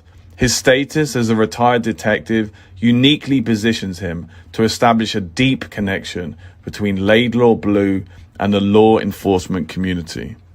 Our platform is easy to use and provides a range of financial services, including investment management, retirement planning, and insurance solutions. With Laidlaw Blue, you can secure your financial future and provide for your loved ones. Our team of experienced financial advisors understands the unique challenges and opportunities that law enforcement professionals face. We're here to help you navigate the complexities of financial planning and achieve your goals. Laidlaw Blue. Secure your financial future today. Book a meeting using the QR code displayed or call us directly on 888 901 Blue. That's 888 901 Blue.